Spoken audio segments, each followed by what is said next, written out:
Doctor, le acabo de compartir una imagen, por si acaso, de la lista de los grupos de exposición.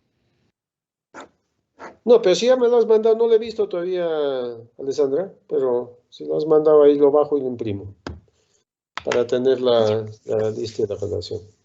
Muy bien, quédate ahí un ratito.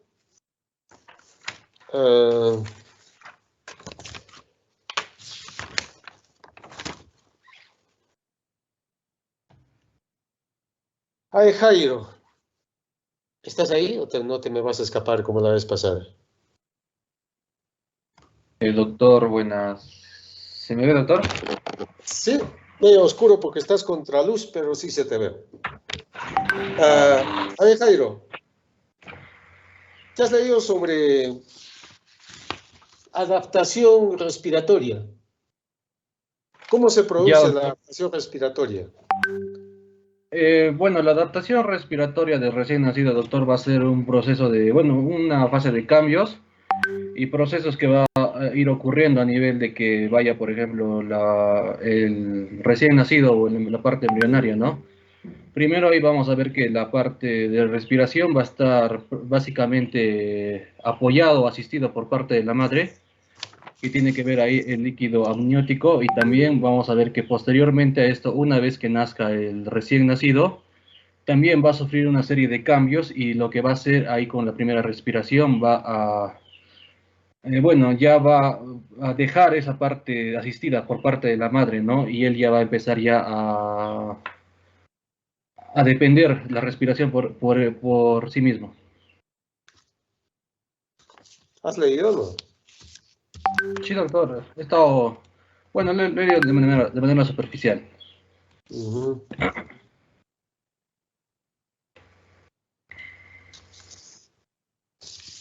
Ay, Maricielo.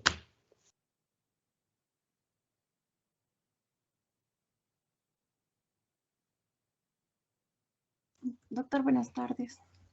Hola, ¿dónde estás? Cuando conversemos activamos cámara, ¿ya? Sí, doctor. ¿Me ve, doctor? ¿Ya? ¿Sí? Hola, Maricielo.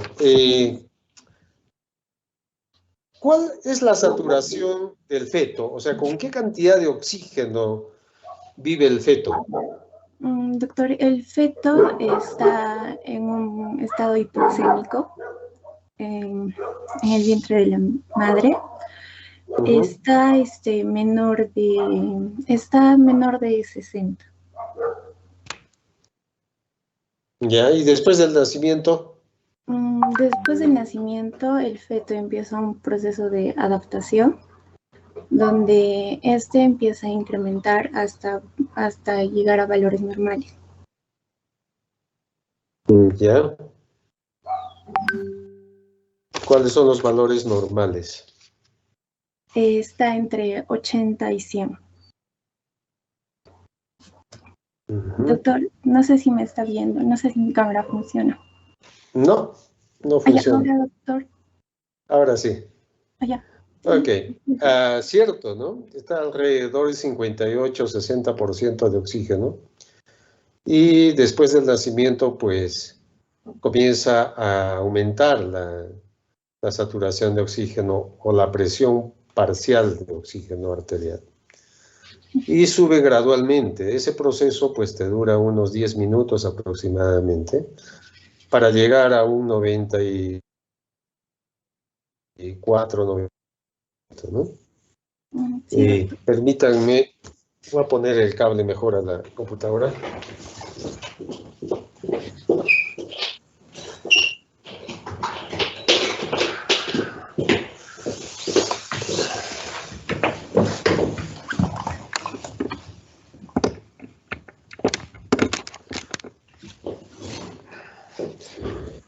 Ok, no sé si mejora, pero bien lento es la...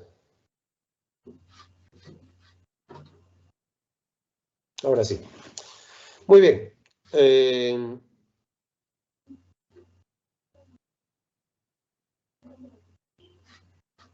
Presenta tu carátula.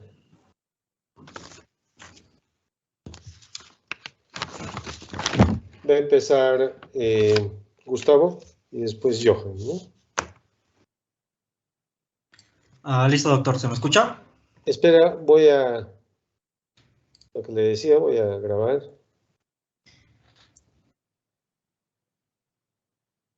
¿Ustedes pueden grabar o no les permite el sistema? Tenemos la opción, pero no lo hemos probado, creo, doctor. Al menos yo. Como generalmente es el 12 tiene que permitir, entonces por eso no lo hemos probado. Bueno, en todo caso yo ya está grabando y después lo cuelgo en el aula virtual. El link, ¿no? Entonces ustedes entran para revisar, repasar nuevamente lo que es adaptación cardiovascular. Esto es uno de los procesos más importantes que pasa al recién nacido y que es necesario que ustedes lo comprendan o entiendan para poder determinar cuándo ustedes le pueden o le deben ayudar o apoyar en el proceso de adaptación, ¿no? Sea con oxígeno, sea con una ventilación a presión portiva o procesos de reanimación. Muy bien, Gustavo, empieza. Listo, doctor. ¿Se ve la pantalla en la presentación? Sí, está bien. Ya. Ante todo, buenas tardes, doctor. Buenas tardes, compañeros. En esta ocasión nos ha tocado a mi compañero y a mí a exponer los temas de adaptación cardiovascular y respiratoria propiamente dichos. Como una pequeña introducción, vamos a ver que para entender la adaptación cardiovascular de un recién nacido, primero es que tenemos que saber los eventos fisiológicos que pasan en la vida intraútero, para después comprender, obviamente, los cambios en la vida neonatal. Como vemos, la transición de la circulación fetal a la neonatal va a generar, más que todo, se asocia con modificaciones circulatorias al transferir el intercambio gaseoso de la placenta a los pulmones. Ahora, dentro de lo que es el flujo sanguíneo pulmonar va a elevarse rápidamente, va a desaparecer el flujo sanguíneo umbilical placentario, este es el circuito placentario que voy a explicar un poco más tarde, y comienzan a cerrarse los sitios de shunts fetales o los shunts fisiológicos, que son tres: el ducto arterioso, el venoso y el foramen oval, por lo que inmediatamente va a producirse un aumento del gasto cardíaco que se va a emparejar entre ambos ventrículos, haciendo que las circulaciones funcionen en serie y ya no en paralelo, que esta es una característica que diferencia entre la circulación intraútero y en la neonatal. El miocardio neonatal también tiene la capacidad de elevar su gasto cardíaco con sobrecargas de volumen, que va a ser muy diferente a diferencias del feto, y quizás por el desarrollo morfológico de los beta-receptores de su bloqueo no logran deprimirlo mucho en su reposo. Entonces, primero hablamos de la vida fetal o intraútero. Como un breve repaso, vemos que el corazón tiene 4 fases de desarrollo: la fase de cardiogénesis, que es a los 16 días de la gestación; la fase de fusión, que son a los 21 días, donde migración a la línea media; la fase de plegamiento, que es a los 20 a 30 días, que es el tubo cardíaco que crece rápidamente, y a partir del mes recién hay la formación del tabique interventricular, los canales atrioventriculares y la separación del tronco arterial y la arteria pulmonar y aorta, como vemos en la imagen. Esta es la imagen de el esquema de un corazón fetal, en el cual tenemos acá tenemos 2 circuitos, los 3 circuitos o los 3 shunts fisiológicos que van a ser el foramen oval, el ducto arterioso y el circuito de la placenta umbilical. Entonces, para comenzar, hablemos un poco de la circulación fetal. La circulación fetal tiene una de las principales características, es que va a ser en paralelo, es un circuito en paralelo, ya que ambos ventrículos van a estar expuestos a la misma presión o postcarga. Esto más que todo debido a las shunts, el ducto arterioso, que es el circuito pulmonar, el foramen oval, que es el circuito sistémico, y el circuito placentario. ¿Por qué mencionamos que este circuito de circulación fetal es una serie en paralelo? Porque si lo comparamos con la circulación adulta, netamente tiene un circuito en serie, es decir, que la sangre va a llegar al atrio derecho, el atrio derecho va a dar la sangre al ventrículo derecho, que este va a generar o lo va a expulsar a la arteria pulmonar, a las venas pulmonares, y va a regresar recién a la aurícula izquierda, y después al ventrículo izquierdo y posteriormente a la circulación sistémica, lo cual es muy diferente en la circulación fetal, ya que debido a que el feto tiene requerimientos y el desarrollo de circulación, esta circulación va a ser más que todo paralelo, es decir, que más que todo el intercambio gaseoso no va a generarse en los pulmones, ya que estas venas pulmonares van a estar totalmente cerradas, van a tener una resistencia pulmonar, las resistencias vasculares pulmonares en la vida intraútero son muy elevadas, lo que permite en la vida fetal que una vez que la sangre es expulsada, vaya por la arteria pulmonar, no vaya por las venas pulmonares, sino que conforme haya esta resistencia aumentada, va a pasar de frente al ducto arterioso para irse de frente a la circulación de los miembros inferiores. Ahora, otros conceptos que hay que manejar es el gasto cardíaco combinado. Este es un concepto netamente en la vida fetal, ya que el gasto cardíaco es igual a la suma de los gastos ventriculares derecho e izquierdo. ¿Por qué? En los adultos la circulación, como dije, es en serie por ausencia de los cortocircuitos. En cambio, en la vida fetal, la presencia de estos cortocircuitos va a generar esta circulación paralelo, generando un gasto cardíaco combinado, porque vamos a sumar el gasto ventricular que genera el ventrículo derecho con el izquierdo. Ahora, los niveles de saturación de oxígeno en las diferentes cavidades cardíacas y los troncos arteriales van a estar determinados más que todo por las corrientes preferentes que siguen los distintos retornos venosos. Ahora, esta distribución va a explicar la saturación de oxígeno relativamente elevada en el 60% del gasto ventricular izquierdo que llega a la aorta ascendente y la más baja del gasto ventricular derecho, que es el 50% que perfunde los pulmones y atraviesa el conducto arterioso para llegar a la aorta descendente y perfundir la parte inferior del cuerpo para llegar finalmente a la placenta, donde se generan los intercambios gaseosos. Ahora, la escasa diferencia de saturación de oxígeno entre ambos ventrículos se va a explicar por el cortocircuito importante de sangre oxigenada a través más que todo del foramen oval. Ahora, vamos a hablar en orden de quién se cierra primero también. Hablando de los cortocircuitos, vamos a hablar del circuito pulmonar, que va a comenzar en la arteria pulmonar a nivel del ventrículo derecho. Se va a ramificar en los pulmones y que constituyen las venas pulmonares que van a desembocar en la aurícula izquierda. Pero como en esta etapa el pulmón no cumple funciones respiratorias, las resistencias vasculares pulmonares van a estar muy elevadas. Esto va a determinar que la sangre que proviene del ventrículo derecho pase a la arteria pulmonar directamente a la aorta a través del ducto arterioso, como vemos en la imagen, que esta estructura vascular normal e indispensable en la circulación fetal que comunica la arteria pulmonar con la aorta descendente. Luego tenemos el circuito sistémico, que va a iniciarse en la vena cava inferior, sitio en que desemboca el conducto venoso por debajo del diafragma. Ahora, esta sangre es la sangre oxigenada de la vena cava después de irrigar el hígado y va a ir a la aurícula derecha. Y en la aurícula derecha se va a producir una mezcla de sangre. Por una parte recibe la sangre de la vena cava inferior y por otra sangre poco oxigenada, que es el 25% de oxígeno que proviene de la irrigación de la cabeza y extremidades superiores. Y por último tenemos el circuito placentario, que incluye los vasos de la placenta, la vena y las arterias umbilicales. Más que todo, este circuito placentario inicia en las vellosidades coriales, es donde es el sitio de oxigenación de la sangre, con las lagunas, con el contacto de la sangre materna con el sincitio trofoblasta, que va a seguir también la vena umbilical, y el 40% se distribuye en el hígado, y el resto, que es el 60%, va a pasar al conducto venoso de Arando, y va a llegar a la circulación sistémica fetal mediante la vena cava inferior. Ahora, la circulación de retorno de la placenta se hace por las arterias umbilicales, que son más que todo ramas de la aorta y que llevan sangre venosa hacia la placenta. Pueden ser ramas de la aorta como también de las ilíacas internas. Este circuito también ofrece poca resistencia al flujo sanguíneo y recibe entre 40 y 50% del débito cardíaco a través de la aorta abdominal.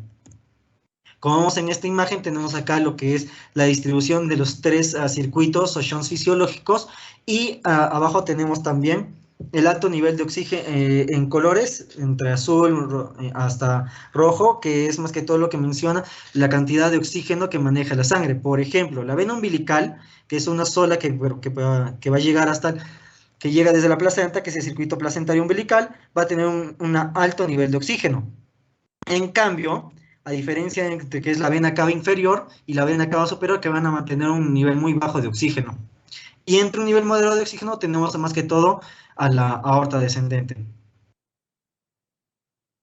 Ahora, la fisiología cardiovascular fetal, más que todo en el feto, como dijimos, el intercambio gaseoso no se produce en los pulmones, sino en la placenta. Por tanto, la placenta debe recibir la sangre desoxigenada de la circulación sistémica y reenviarla esencialmente hacia el corazón izquierdo, una sangre venosa rica en oxígeno. Además, el sistema cardiovascular del feto está diseñado de tal modo que la sangre muy oxigenada se distribuye al miocardio y al cerebro principalmente. Esta adaptación más que todo en el feto es por la existencia de los flujos o los shunts o los cortocircuitos, los 3 cortocircuitos fisiológicos que ya se han mencionado. Ahora, para que la sangre oxigenada procedente de la placenta va a llegar a la circulación sistémica, y más que todo de preferencia al cerebro y al corazón, debe estar organizada de tal modo que la sangre debe atravesar varias comunicaciones y los shunts, que son más que todo el conducto venoso, el agujero oval y el conducto arterioso. Ahora, la dirección de los flujos más que todo se realiza de tal modo que se limita la mezcla de las sangres oxigenadas y desoxigenadas que vuelven al corazón, y puede definirse como una circulación dependiente del cortocircuito.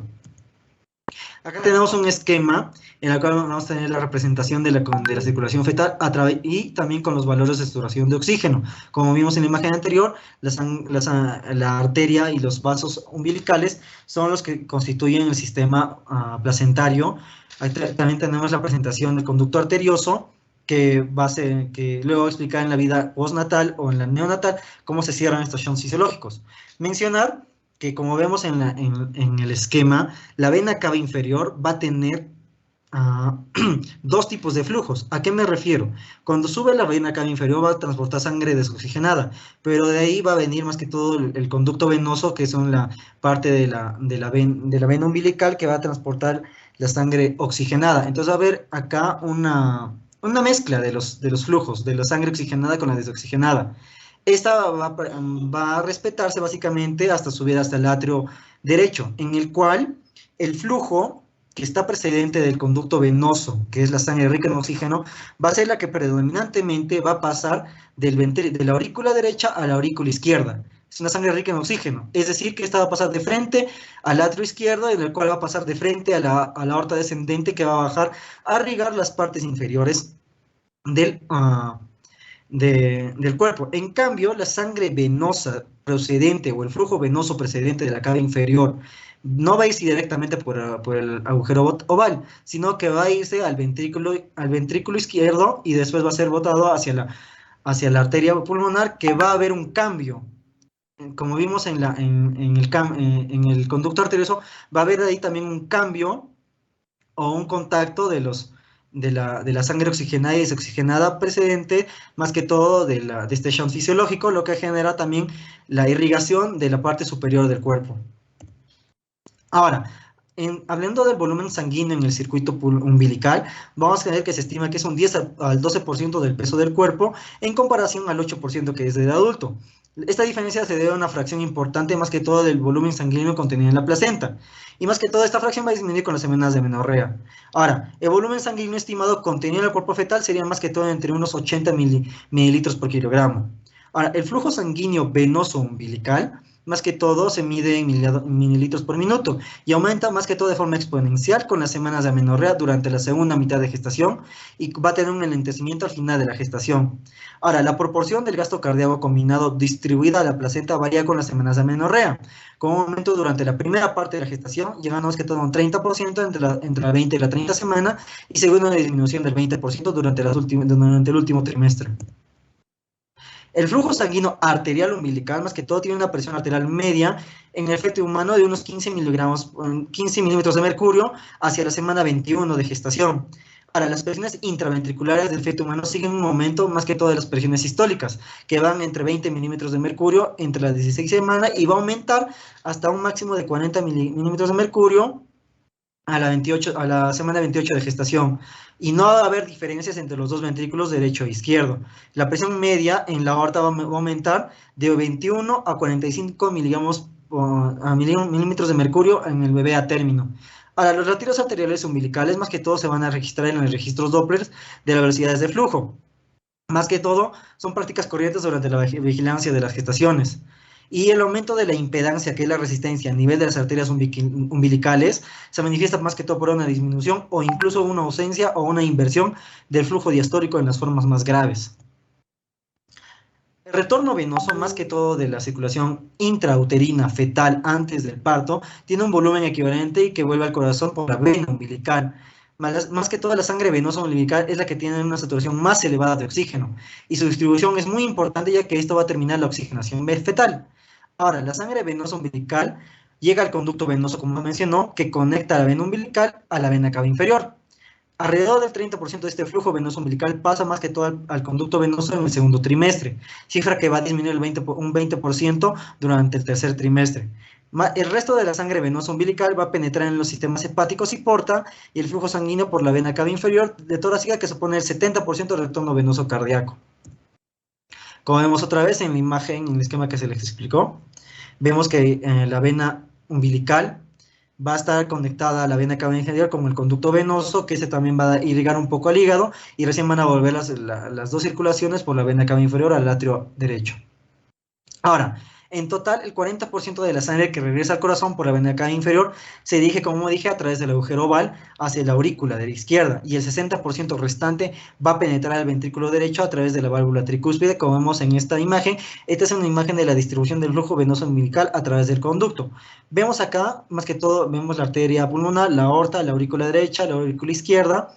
Vemos también la válvula o agujero oval, el conducto venoso, que está esquematizado con naranja, y la vena cava inferior, que es esquematizado con azul.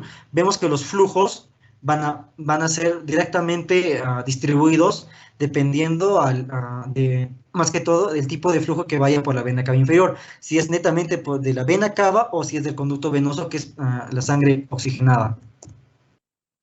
Ahora, el desarrollo y la regulación vasomotora de la circulación pulmonar, más que todo, vamos a tener en cuenta que el pulmón se caracteriza por una doble circulación, como va a mencionar mi compañero, pulmonar y bronquial.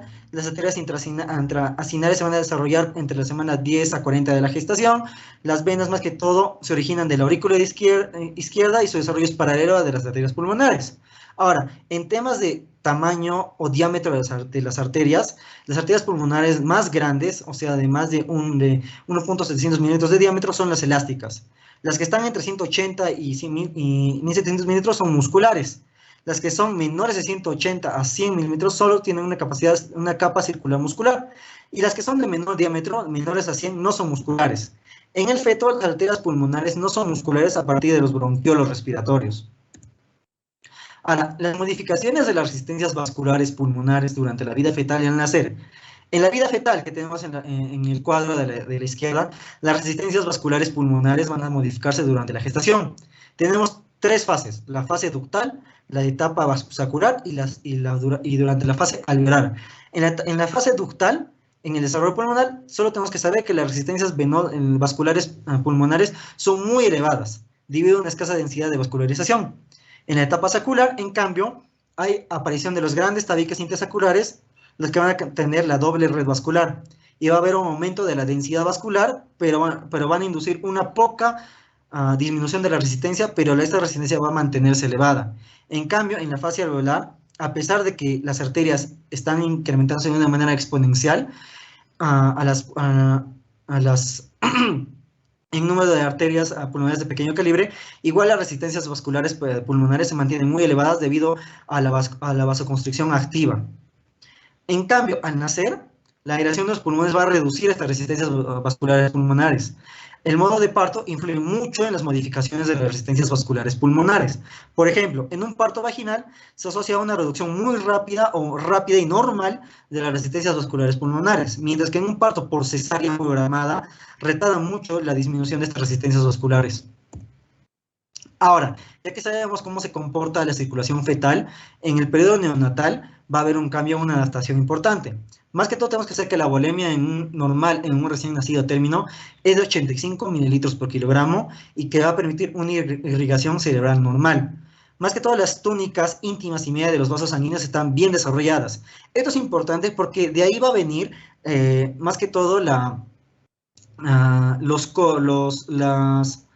el estrechamiento o la atrofia o por así decirlo, cuando los shunts fisiológicos se cierran de una manera importante.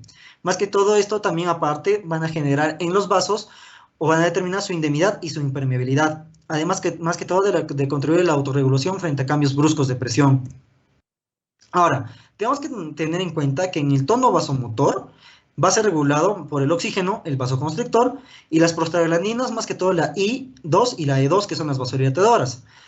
un dato importante es que a menor edad gestacional vamos a tener una mayor respuesta, más que todas las prostaglandinas, que van a ser las vasodilatadoras, y a mayor edad gestacional hay una mayor respuesta al oxígeno, que es el vasoconstrictor.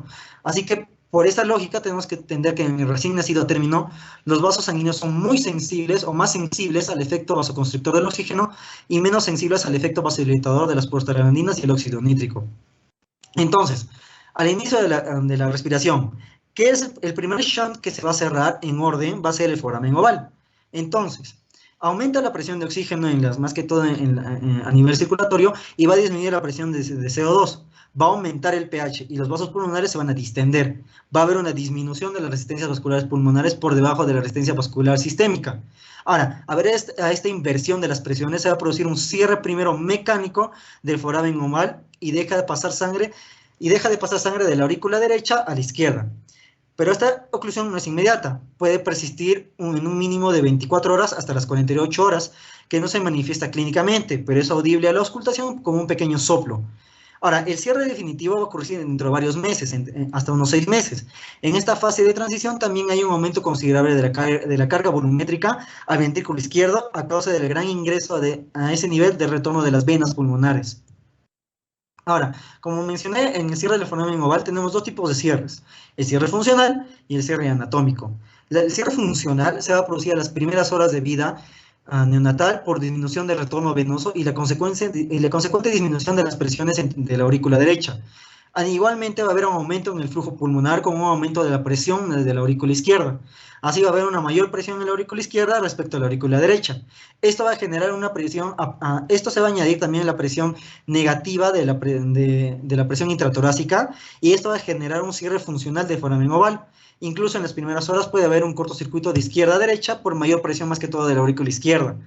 Y el cierre anatómico, como mencionó, del foramen oval persiste anatómicamente abierto hasta los 5 años, quizás en el 50% de los casos de la población, y hasta los 20 años en el 25% de los casos. El segundo shunt que se va a cerrar va a ser el ductus arterioso.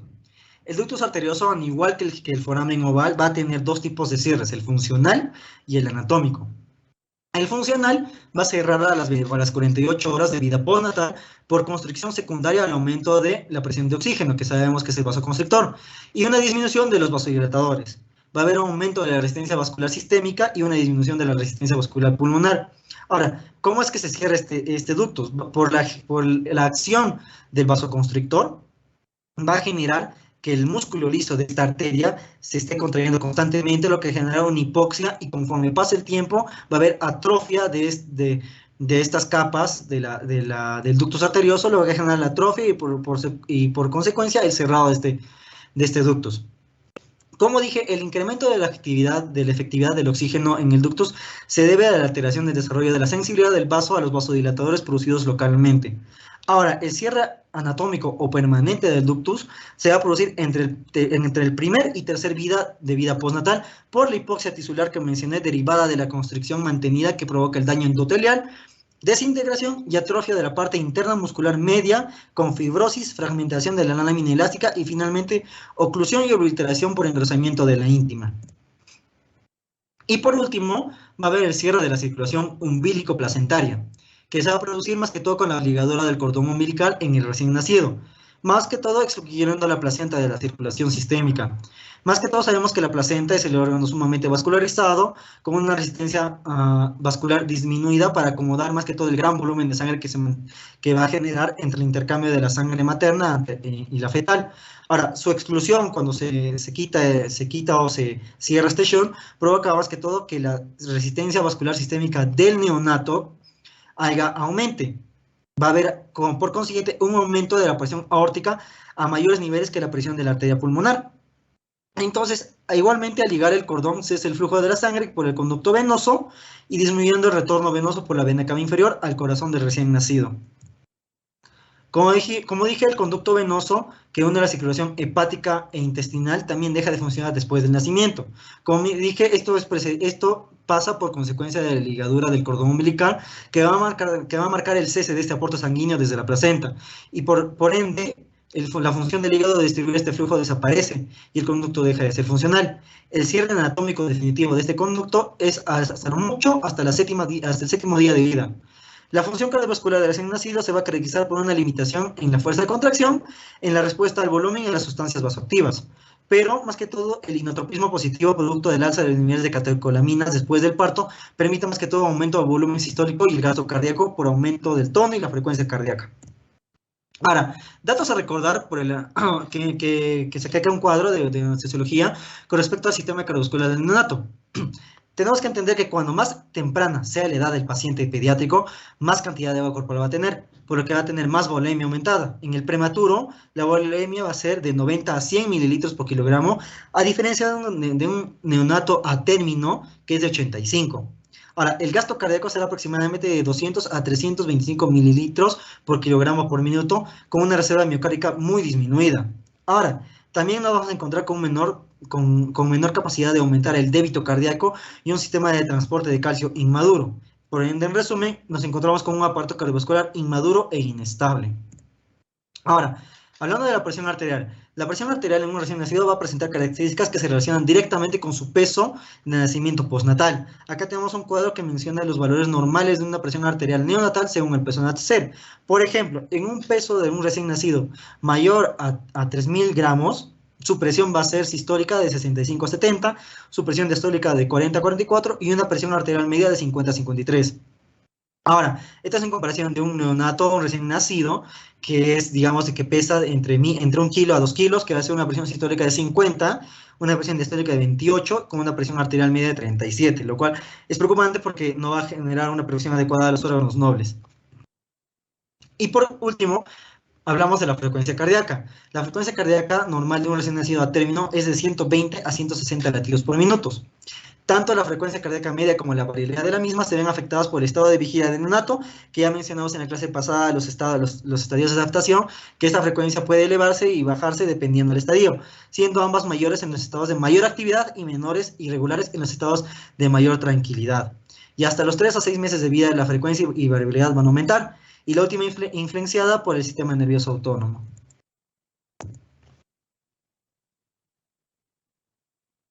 Eso sería todo en tema de adaptación cardiovascular. Muy bien. Continuamos mejor y al final lo dejamos las preguntas y la discusión que lo vamos a hacer al final, ¿ya? Entonces continuemos con Johan. Doctor, buenas tardes. ¿Se logra ver la pantalla? Creo que demora en llegar ya, creo que sí, ya. ¿Ya se logra ver? ¿Sí? Sí. Ya, perfecto. Aunque no lo veo es a ti. No, nunca más. Sí, doctor, discúlpeme. Sí, ahora sí.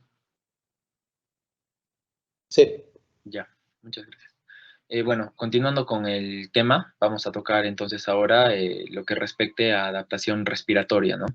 Y bueno, hay que recordar y hacer, bueno, mención en la fisiología respiratoria fetal inicialmente para luego entender los cambios y la adaptación que va a tener el neonato, ¿no? Entonces, hay que recordar que el desarrollo pulmonar y de las vías aéreas va a iniciarse a partir de la 5ª semana y dependiendo del texto que se quiera utilizar, va a pasar, dice que puede llegar hasta los 2 años de edad, ¿no? El desarrollo, ¿no? Y va a tener 5 estadios que son sucesivos, ¿no? Donde el factor tiroideo de transcripción y el factor nuclear de hepatocitos 3 beta van a ser importantes en todos los estadios de desarrollo y crecimiento del pulmón, ¿no? El primer estadio es el embrionario, que va desde la 5ª hasta la 8ª semana, donde se empieza a formar la tráquea, los bronquios principales y segmentarios, y empieza la vasculogénesis, ¿no? El segundo estadio sería el pseudoglandular, que va desde la 9ª hasta la 19ª semana, donde el árbol bronquial empieza a desarrollarse y también terminan de formarse las estructuras vasculares. Es importante mencionar que en ese estadio pseudoglandular empieza la diferenciación de las células mesenquimatosas hacia cartílago, glándulas submucosas, músculo liso bronquial y y los neumocitos, que son importantes. En el tercer estadio, el canalicular, que va desde la 19ª hasta la 29ª semana, se forman los acinos respiratorios y se forma algo muy importante, que es la barrera hematorrespiratoria o hematoalveolar, que va a asegurar en esta etapa que al momento del nacimiento se empiece a dar la hematosis, ¿no? La difusión de los gases respiratorios. En esta etapa también aparece la diferenciación de los neumocitos en los neumocitos de tipo 1 y los neumocitos de tipo 2. Los neumocitos de tipo 1 van a ser el principal componente de la barrera hematorrespiratoria, casi formando el 93% de su superficie, y los neumocitos tipo 2 tienen su importancia en la formación del surfactante, que más adelante vamos a ver todas sus características, pero que sabemos que sirve para mantener la tensión, la tensión dentro de los alvéolos y evitar el colapso, ¿no? El cuarto estadio sería el sacular, que se prolonga desde la 27ª semana hasta la semana 42, ¿no? O sea, incluso ya antes del nacimiento, donde el pulmón ya es completamente funcional, y el estadio alveolar se menciona que parte desde la semana 36 y se puede dar incluso hasta la adolescencia, ¿no? Donde principalmente hay una multiplicación y ensanchamiento de los alvéolos, es decir, que el pulmón empieza a madurar, ¿no? Y ya llega a su funcionalidad total. Bueno, esto es prácticamente lo mismo. Como les digo, varía mucho de acuerdo al texto que se utilice, sobre todo en el tiempo, ¿no? Por ejemplo, aquí la embrionaria nos pone desde la 3ª hasta la 6ª semana, pero nos muestra, ¿no?, que hay la formación de un botón pulmonar primitivo, el mesénquima empieza a formar vasos rudimentarios, lo que habíamos dicho, la angiogénesis, y hacia el día 30, el sexto arco bronquial va a dar formación a la arteria y las venas pulmonares, ¿no? En la etapa pseudoglandular, igual, las semanas pueden variar, pero el conducto aéreo ya está establecido, la división se completa, ¿no? El cartílago, el músculo liso ya se va diferenciando en la vía aérea. Aquí se menciona que puede haber una cantidad de 25.000 bronquios terminales, ¿no? Y bueno, entre la semana 9 y 12 aparecen las arterias bronquiales, y entre la semana 10 y 16 forman las arterias y los bronquios. En la etapa canalicular hay un aumento del lumen de la vía aérea, la vascularización del tejido pulmonar se empieza a completar, y como habíamos mencionado, se forman tanto los neumocitos tipo 1 y los neumocitos tipo 2 para cumplir sus diferentes funciones. Hay que mencionar que en esta etapa del desarrollo pulmonar, la resistencia vascular pulmonar es bastante elevada, como ya mencionó mi compañero, y es por eso que el flujo hacia el pulmón va a ser muy bajo. Eso lo vamos a ver más adelante con gráficos, que el flujo pulmonar es aproximadamente del 3 al 7% nada más, ya que por los shunts que ha mencionado mi compañero, pasan, ¿no?, por el ductus hacia la circulación sistémica. En la cuarta etapa, que es la sacular, se forman los sacos aéreos terminales, que en esta etapa ya se les denomina como alvéolos primarios, es decir, que ya están listos para realizar la hematosis, pero recordamos que el intercambio gaseoso en el feto se produce en la placenta, ¿no? Y bueno, las células epiteliales se aplanan y forman la barrera hematorrespiratoria, que cada vez se va haciendo más delgada para permitir a posterior que el intercambio gaseoso sea mucho más fácil, ¿no? Y la fase alveolar, desde la semana 36, se forman los alvéolos verdaderos, es decir, ya funcionales. La barrera hematorrespiratoria tiene un grosor de 20 nanómetros, ¿no? Claro, es bastante ya delgada y va a permitir la hematosis, ¿no? Y el número de alvéolos aumenta hasta los 3 años de edad, es decir, que se van multiplicando y va aumentando el volumen pulmonar también. Lo mismo aquí ya en un gráfico, vemos cómo las semanas pueden variar, ¿no? Pero los estadios, la embrionaria, vemos que parte del intestino anterior, ¿no? Vamos a ver imágenes posteriores donde aparece una yema pulmonar, ¿no? Y luego va desarrollándose y dividiéndose poco a poco. A esto se le denomina el divertículo respiratorio. Hacia la semana 10 aproximadamente aparece la etapa pseudoglandular con las ramificaciones. Todavía no es funcional el pulmón y las células se empiezan a diferenciar, ¿no? Poco a poco. La etapa canalicular, a partir de la semana 16 aproximadamente, las vías aéreas se van dividiendo, hay una diferenciación del epitelio respiratorio y se reordenan los capilares, ¿no? La etapa sacular, a partir de la semana 28, es importante ver cómo a partir de esa etapa la cantidad de surfactante va aumentando, ¿no?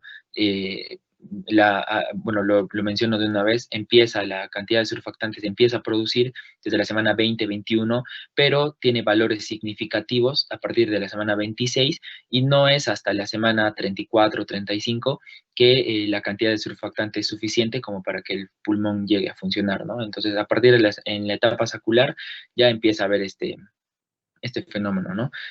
Vemos aquí la línea del nacimiento y la etapa alveolar continúa, ¿no? Hasta, algunos dicen 2 o 3 años con la maduración completa del pulmón. Entonces es importante recordar esto para entender más adelante lo que ocurre, lo que les mencionaba, ¿no? Una yema pulmonar que se va a ir dividiendo, ¿no? Y es que parte del intestino anterior, y luego se va a ir cerrándose y dividiéndose para formar tanto la tráquea por delante y el esófago queda por detrás, ¿no? Las yemas bronquiales primarias se van dividiendo poco a poco. Sabemos que al lado derecho van a formar 3 lóbulos, al lado izquierdo solamente 2. Y bueno, va a haber un crecimiento exponencial del tejido pulmonar hasta llegar a la etapa final, ¿no? Donde van a haber incluso al final del 6º mes 17 generaciones y de subdivisiones, ¿no? Con 10 segmentaciones en el lado derecho y únicamente 8 en el lado izquierdo, ¿no? Esto es el desarrollo que ya conocemos. Las etapas que les mencionaba, la pseudoglandular, bueno, existen glándulas exocrinas a partir de los túbulos endodérmicos. La red capilar todavía se está formando recién, ¿no? Y únicamente hay 15 a 25 bronquiolos terminales, ¿no? En esta etapa está muy inmaduro todavía el pulmón, la respiración no es posible. La segunda etapa, la canalicular, ¿no? Van a haber 3 o más bronquiolos respiratorios, hay de 3 a 6 conductos alveolares, empieza a desarrollarse más la red capilar, se hace mucho más prominente, pero antes de la semana 20, si estos niños, estos neonatos nacen antes de la semana 20, va a ser muy difícil su supervivencia, ya que hemos dicho que para empezar no hay surfactante en esta etapa todavía, o no hay en cantidades significativas, y el pulmón todavía está muy inmaduro, ¿no? La etapa de los sacos terminales o sacular, ¿no? Ya hay tabiques primarios, los neumocitos tipo 1 y tipo 2 están diferenciados, ya hay una barrera hematogaseosa o hematorrespiratoria, y bueno, si el neonato nace en esta etapa, ¿no? 25, 28 semanas, hay una gran posibilidad de supervivencia en este caso. Y la última, que es la alveolar, ya se forman los tabiques, los septos, ya hay alveolos maduros o adultos. El número es variable, pero dicen que hay entre 20 y 70 millones de alveolos al nacer. Y bueno, se van dividiendo y multiplicando hasta los 8 años. Esto hemos dicho que varía y pueden llegar incluso a ver hasta 300 a 400 millones de alveolos, ¿no? Esto es importante para recordar la maduración del pulmón. Entonces, el segundo punto que debemos recordar en cuanto a la fisiología respiratoria fetal es el surfactante pulmonar. Entonces, como ya lo mencionaba, el surfactante se empieza a producir desde la semana 20 a 21, ¿no?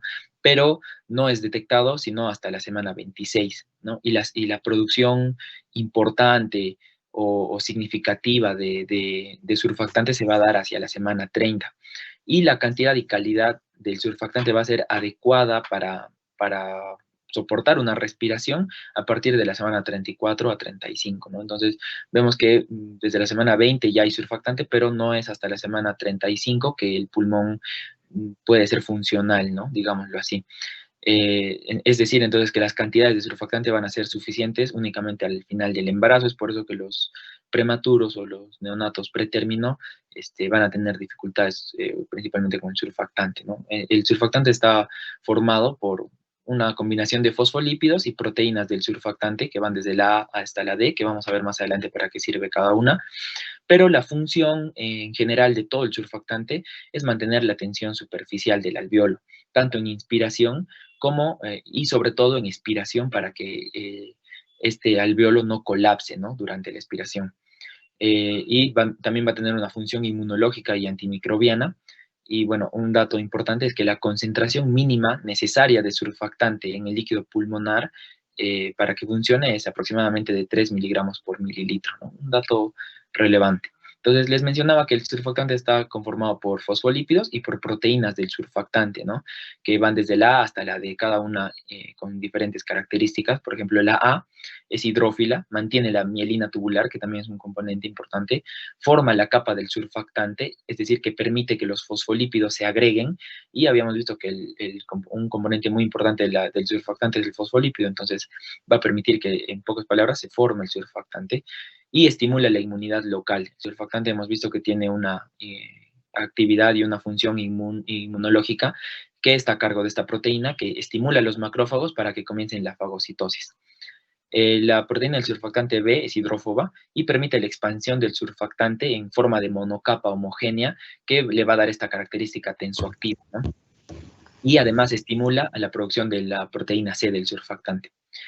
La proteína C del surfactante es hidrófoba, participa de igual forma en la formación de la capa del surfactante, es decir, la agregación de fosfolípidos, y va a mejorar las propiedades dinámicas del surfactante. Y por último, la proteína del surfactante D es hidrófila y participa en el metabolismo y reciclado del surfactante, que más adelante vamos a ver que una vez nacido el niño, va la mayor cantidad de surfactante producida se va a reciclar en las primeras etapas, ¿no?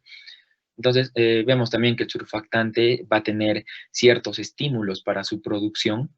Dentro de ellos, el más importante serían los glucocorticoides, ¿no? Es por eso que en la terapia de maduración pulmonar se utiliza betametasona inyectable a las madres para cuando hay riesgo de que se sospecha que el niño va a tener un nacimiento pretérmino, y estos glucocorticoides van a estimular por vía de la lecitina en un 90% y por vía de la producción de estas proteínas del surfactante para que al final, se forme, ¿no?, el surfactante. Pero además de los glucocorticoides, hay también estímulos importantes como está en estudio la prolactina, algunas hormonas también, ¿no? La insulina también se dice que es un factor importante de estimulación, y el sexo masculino, que está todavía en estudio, ¿no? Pero los glucocorticoides son, podríamos decir, el principal estimulante de la producción de surfactante.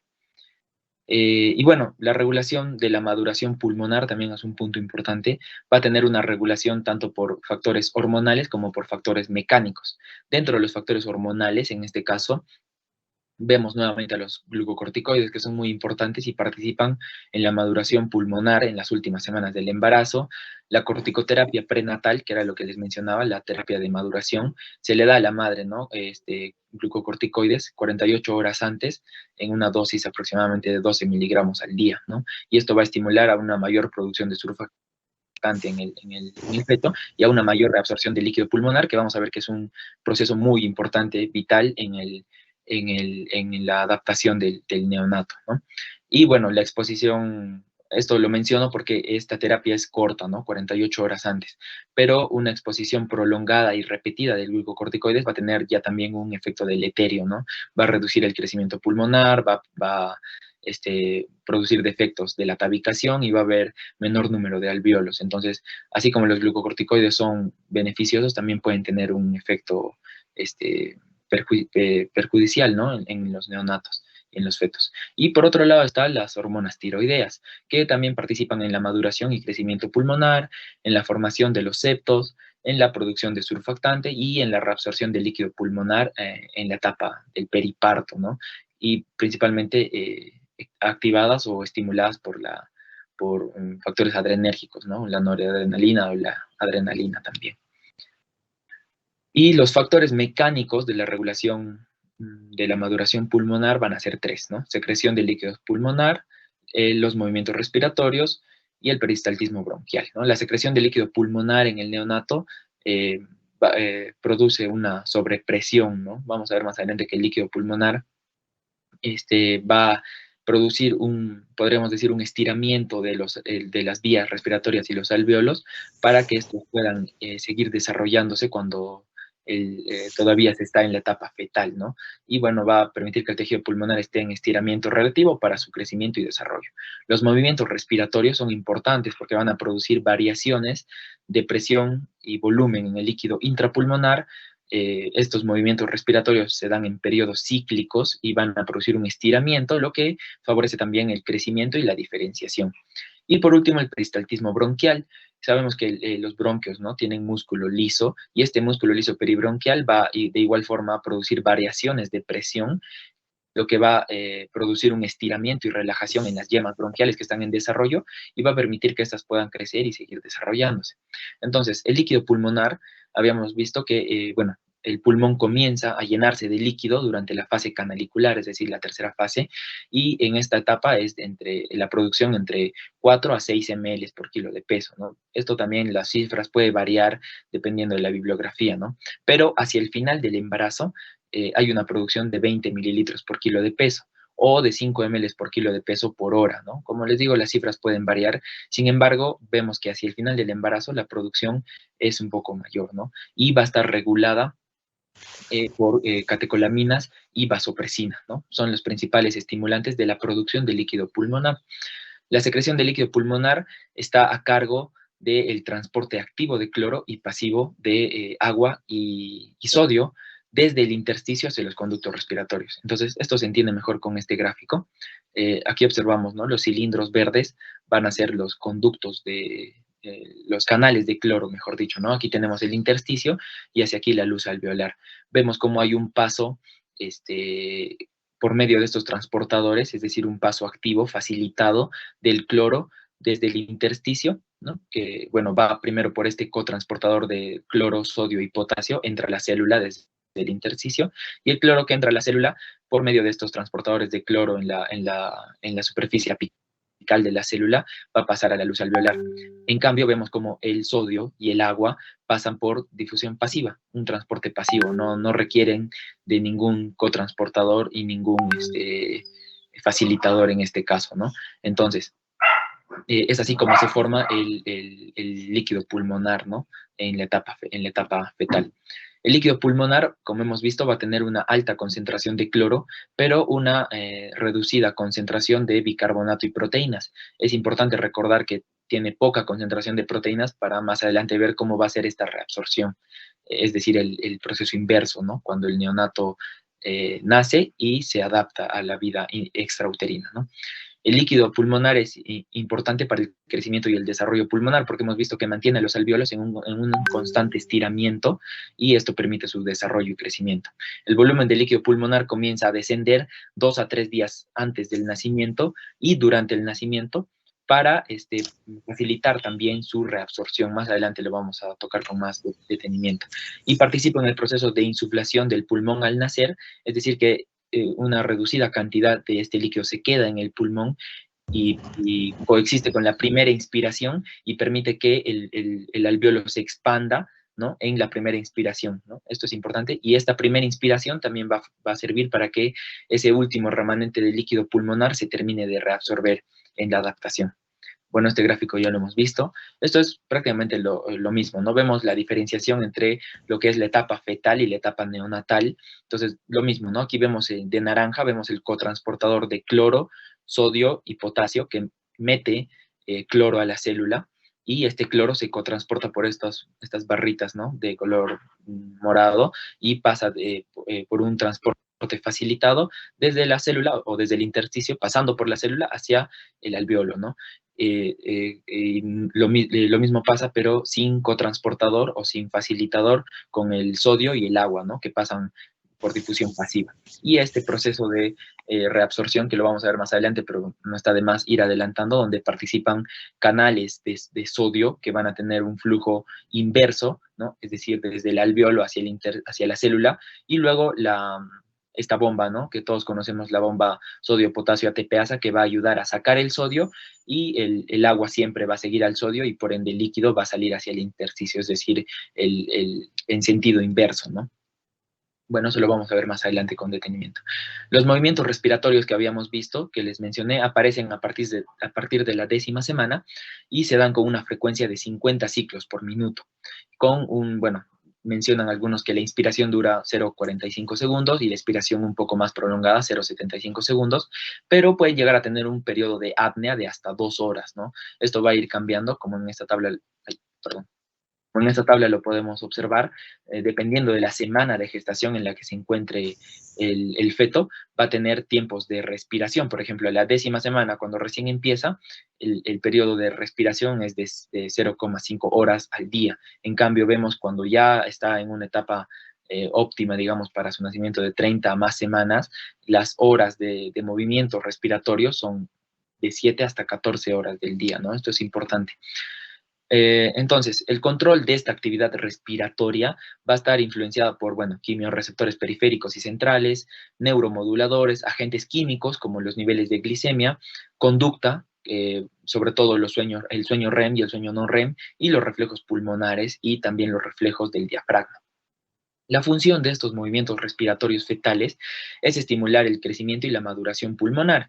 En este caso va a participar el diafragma y los músculos intercostales. Es decir, bueno, para aclarar, ¿no? No es que el feto esté respirando, sino que simplemente hace los movimientos y esos movimientos van cambiando la presión dentro del tórax y dentro de los pulmones, que están llenos de líquido, para esto produce un estiramiento, ¿no? Y esto estimula el crecimiento y desarrollo de los pulmones. Hay ciertos factores excitadores de esta actividad respiratoria, como es el sueño REM, ¿no? Con movimientos rápidos de los ojos. La hipercapnia y la hiperoxia, la hiperglicemia y la pilocarpina son excitadores, es decir, que estimulan. Y los inhibidores, es importante recordarlos, como por ejemplo la hipoxia, la hipoglicemia, la nicotina, el alcohol, los barbitúricos y la anestesia general en la madre, son factores que van a inhibir estos movimientos respiratorios y por ende van a reducir también el desarrollo del pulmón en el feto, ¿no? Este cuadro ya lo habían mencionado, es importante recordar que a mayor semanas de gestación, el feto va desarrollando más tiempo de movimientos respiratorios durante el día, ¿no? Y por último, bueno, la fisiología pulmonar, sabemos que durante la etapa fetal los pulmones no participan del intercambio gaseoso, pero el pulmón recibe pequeñas cantidades de irrigación, esto es lo que les mencionaba, debido a que la resistencia vascular pulmonar está muy elevada, ¿no? Muy elevada porque hay poca cantidad de oxígeno, poca presión arterial de oxígeno, y el tono muscular liso vascular está pues incrementado. Es por eso que aproximadamente el 3 al 7% de flujo pulmonar únicamente va hacia los pulmones. El resto pasa por el ductus arterioso hacia la circulación sistémica, ¿no? En el momento del nacimiento, el pulmón produce enzimas antioxidantes para darle protección a la toxicidad del oxígeno, ¿no? Y bueno, el pulmón fetal va a tener una alta concentración o gran número de receptores de corticoides, es por eso que los corticoides ayudan mucho, tienen alta afinidad por los pulmones y ayudan al desarrollo, ¿no? No solo del surfactante, sino también del desarrollo pulmonar. Tiene una gran producción de prostanoides, es por eso que los prostanoides también participan en la elevada resistencia vascular periférica del pulmón, perdón, pulmonar, en la resistencia vascular pulmonar. Y bueno, el pulmón fetal se menciona que es el primer blanco de la vitamina D, ¿no? En el feto. Bueno, entonces, ya habiendo hecho este recuerdo esta mención de la fisiología pulmonar fetal, el segundo punto a tratar es la adaptación a la vida extrauterina, ¿no? La adaptación sobre todo respiratoria, que se menciona en algunos libros 3 o 4 componentes, pero los 3 más importantes son el aclaramiento o reabsorción del líquido pulmonar, este vendría a ser el más importante. El segundo sería la secreción de surfactante y el tercero, el inicio de la respiración. Y también vamos a mencionar el control de esta respiración que recién inicia, ¿no? Entonces, el primer punto es el aclaramiento o reabsorción del líquido pulmonar. El líquido pulmonar hacia el final de la gestación va a empezar a reducirse en un 35% y sabemos que, bueno, en los partos naturales, la compresión del tórax que se produce cuando el feto, bueno, cuando el neonato está pasando por el canal del parto, va a ayudar a expulsar este líquido pulmonar, pero en cantidades mínimas, ¿no? No son muy importantes, aproximadamente 30 ml de líquido. Pero el mecanismo principal de este aclaramiento es la reabsorción hacia el intersticio. Esto es importante. Entonces, del intersticio a la circulación, o sea, primeramente pasa del alveolo o de las vías respiratorias al intersticio y posteriormente pasa a la circulación en un 80%. ¿no? En un 80% va directo hacia la circulación sanguínea y aproximadamente en un 10 a 20% puede llegar a la vía linfática y luego hacia la sangre venosa, ¿no? La duración de la reabsorción va a ser aproximadamente de 4 a 6 horas, pero va a tener 2 etapas que vamos a mencionar a continuación. Hay que mencionar también que la acumulación de este líquido primero se hace alrededor de las vías aéreas grandes y los vasos pulmonares, es decir, el intersticio, y posteriormente va a pasar hacia los capilares o linfáticos. Entonces, la primera etapa es la etapa rápida, podríamos decir, que se da en minutos, segundos a minutos, ¿no? Donde el desplazamiento del líquido pulmonar hacia los tejidos intersticiales es inmediata, podríamos decir, ¿no? Y se va a correlacionar con la inactivación de estas bombas de cloro que habíamos mencionado, bueno, la imagen anterior, ¿no? De la producción de líquido, estas bombas de cloro que dejaban pasar el cloro hacia el alveolo se inactivan, es decir, que la producción de líquido pulmonar disminuye y todo esto también va a estar mediado por catecolaminas y la arginina vasopresina. Concomitante a esta inactivación de las bombas de cloro, se activan lo que les mencionaba, ¿no? Las bombas en el lado basal, la bomba sodio-potasio TPasa, que se ve aquí de verde, y en el lado apical, vemos aquí la luz alveolar, los canales de sodio, ¿no? Entonces, ¿qué pasa con esto? El sodio que se encontraba en la luz alveolar, por medio de estos canales, va a pasar hacia dentro de la célula y posteriormente esta bomba sodio-potasio TPasa va a hacer un intercambio de sodio con potasio y el sodio va a terminar en el intersticio, ¿no? Y por ende al sodio le va a seguir el agua que se encontraba aquí dentro de la luz alveolar y, bueno, al final el líquido pasa de la luz alveolar al intersticio, ¿no? Entonces, sabemos que esta primera etapa, la amilorida, inactiva los canales de sodio en la región apical y retrasa el aclaramiento pulmonar. El mecanismo completo de la reabsorción va a estar ausente en niños nacidos prematuros. ¿Por qué?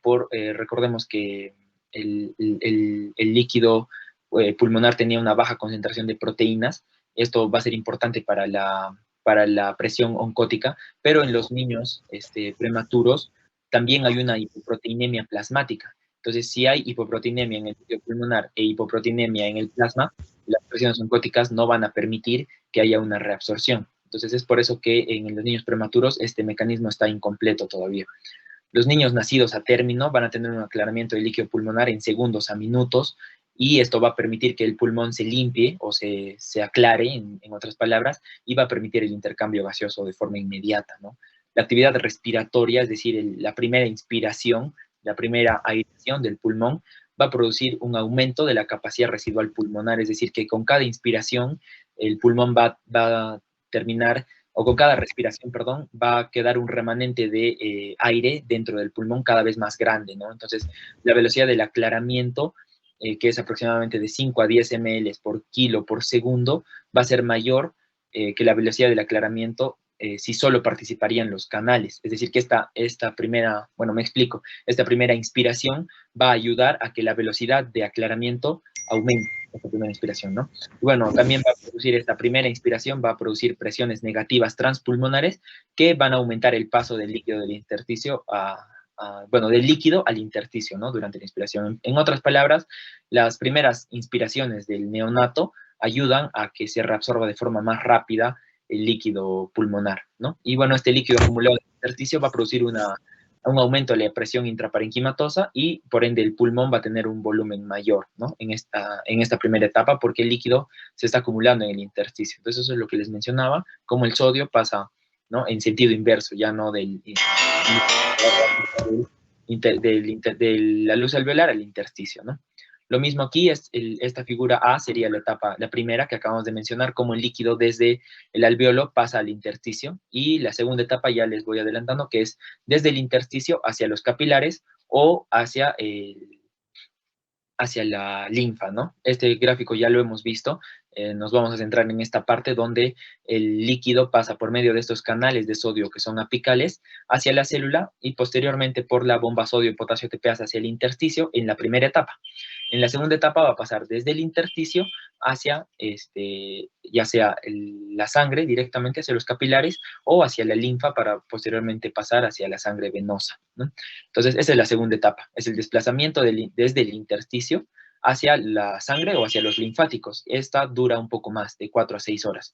No es tan inmediata como la primera que habíamos visto, que habíamos mencionado, ¿no? Entonces, la presión intersticial va reduciendo poco a poco. Habíamos visto que estaba elevada porque el intersticio estaba lleno de agua, pero va reduciendo hasta la negatividad en reposo.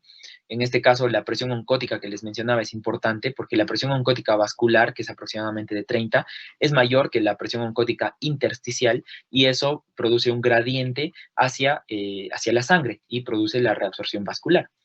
El aumento del flujo pulmonar al nacer con el aumento de la presión de oxígeno y la dilatación de los vasos pulmonares y el aumento de flujo en el pulmón va a producir una mayor superficie de absorción y por ende colabora también con esta reabsorción de líquido, ¿no?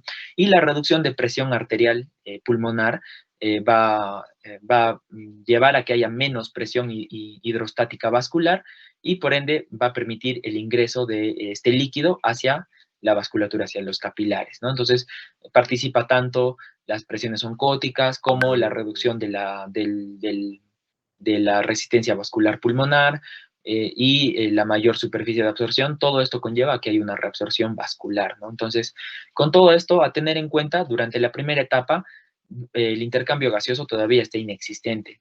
Hay que recordar que nos referimos a segundos, a minutos iniciales, ¿no? Entonces, el objetivo en esta primera etapa es simplemente acelerar el aclaramiento del líquido para que este intercambio gaseoso se dé lo más rápido posible. En este caso, la presión positiva con un ambú, en este caso, va a acelerar el aclaramiento, ¿no?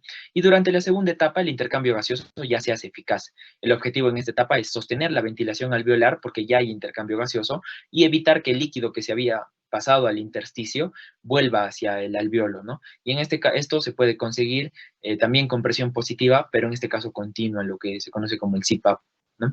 Hay que recordar también que las catecolaminas, la activación de los receptores beta-adrenérgicos y la secreción de vasopresina van a estimular la actividad de la bomba sodio-potasio TPasa y van a aumentar el número de canales de sodio, estos que estábamos viendo en la imagen, y por ende van a aumentar la reabsorción del líquido pulmonar, ¿no? Y los glucocorticoides, como ya lo habíamos mencionado, también estimulan a que haya mayor número de canales de sodio en la región apical y aumentan la respuesta a las catecolaminas. Entonces, en pocas palabras, el glucocorticoide es un facilitador de la reabsorción de líquido pulmonar.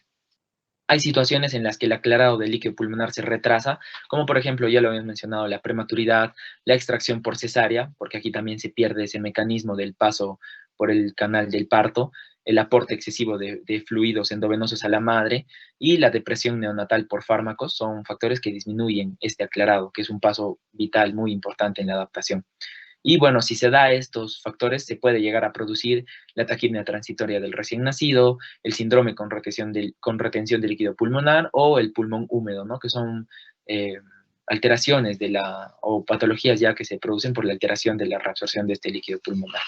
En segundo lugar está el surfactante pulmonar, que ya habíamos mencionado que empieza a partir de la semana 20, con proteínas y fosfolípidos que se acumulan en los neumocitos de tipo 2, específicamente en los cuerpos laminares, y durante la maduración estos cuerpos laminares pasan al líquido pulmonar y pueden ser deglutidos o pasan al líquido amniótico.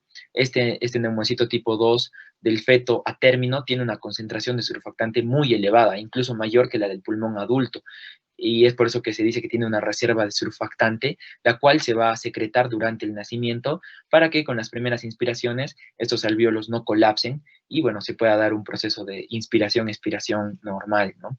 Durante el nacimiento se secreta, la secreción de líquido pulmonar se detiene, esto ya lo habíamos visto, y empieza la secreción de surfactante por exocitosis de estos cuerpos laminares. Las catecolaminas y la primera inspiración, en general la respiración, van a estimular la secreción de surfactante.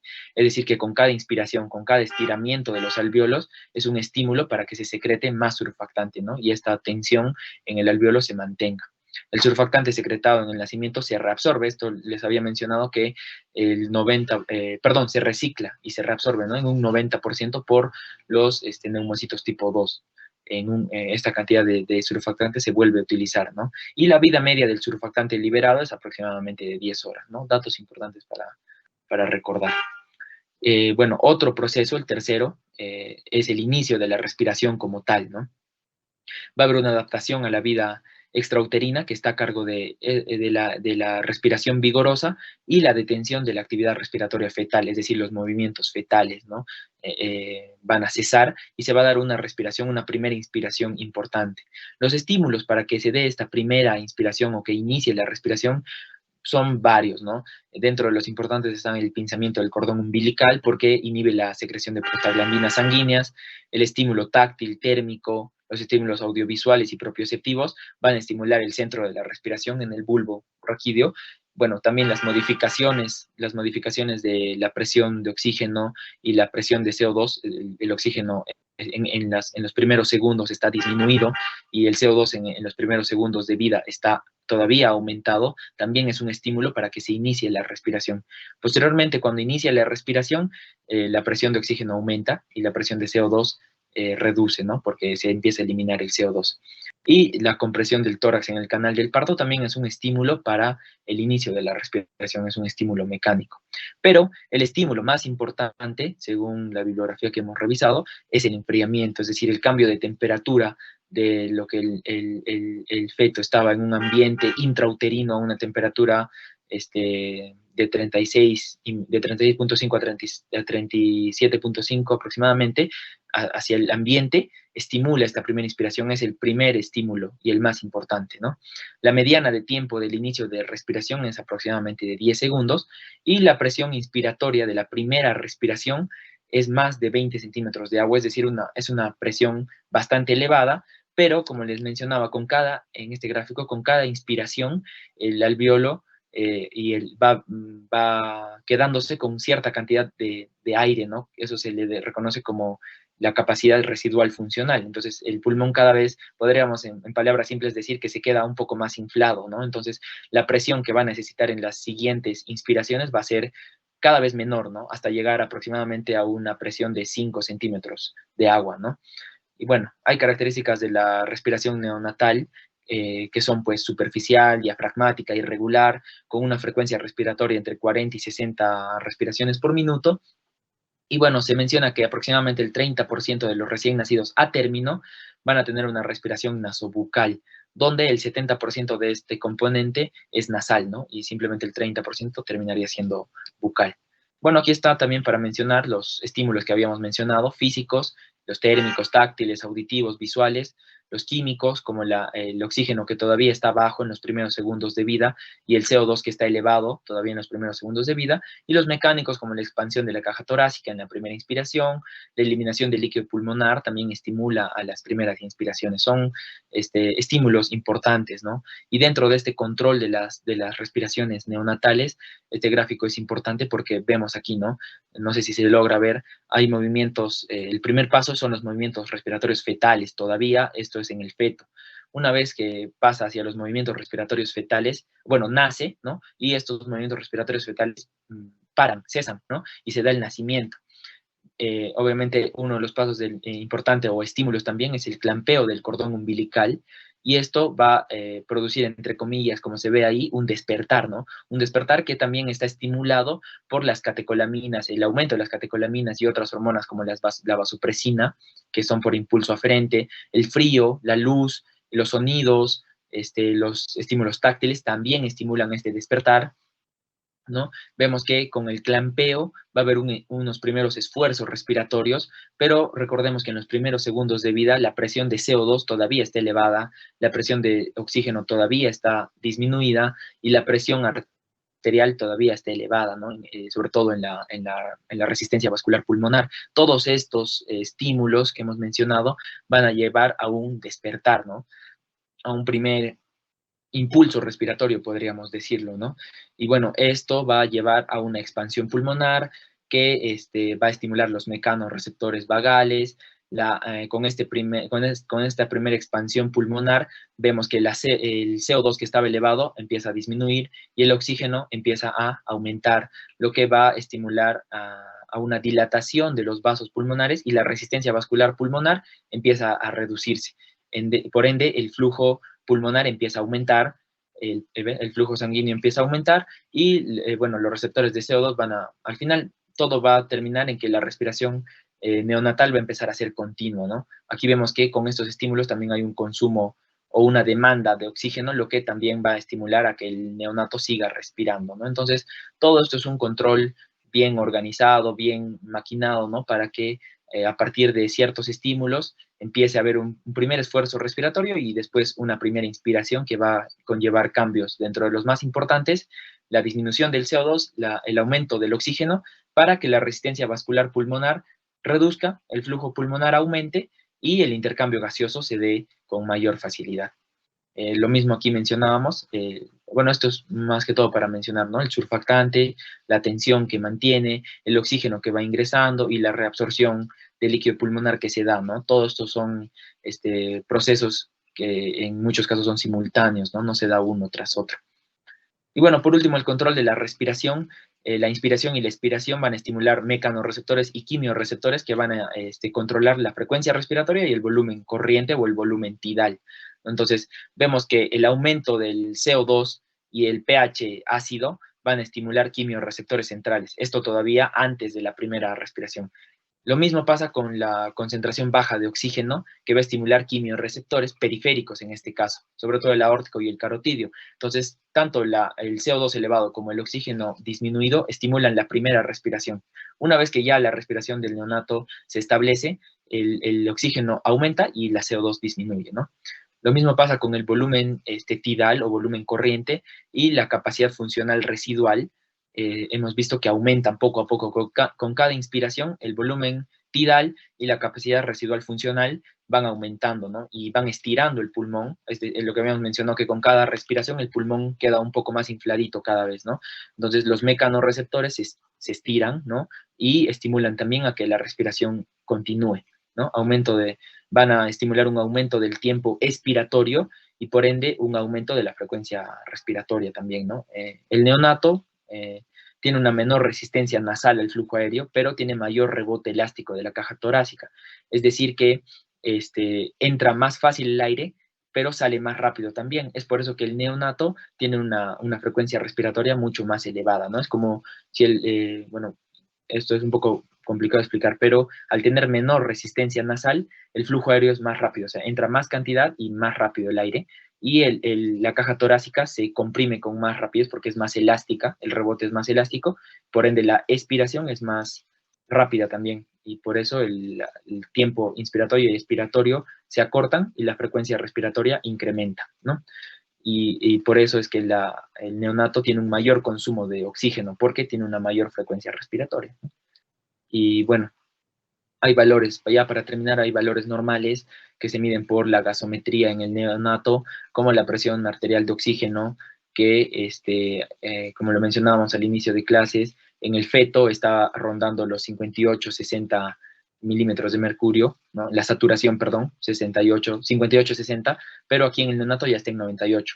Lo mismo pasa con la presión arterial de oxígeno, que ya pasa en el neonato a valores normales, ¿no? El CO2 igual, valores relativamente normales, un poco menores a los del adulto, pero es por esta frecuencia respiratoria incrementada, porque el neonato está eliminando más CO2 en cada expiración, ¿no? El pH igual en un rango normal, y el bicarbonato un poco más elevado que el de los adultos, ¿no? Y el exceso de bases estaría igual, un poco más elevado, pero debido a esto del bicarbonato, ¿no? Y bueno, eso sería todo, doctor. Muchas gracias. Muy bien, Johan. Sí, deja de presentar, no hay problema. Pasemos a la parte de preguntas, dudas.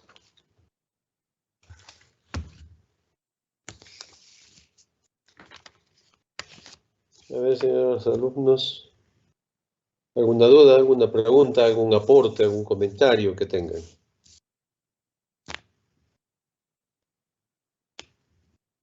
¿Alguna pregunta para sus compañeros?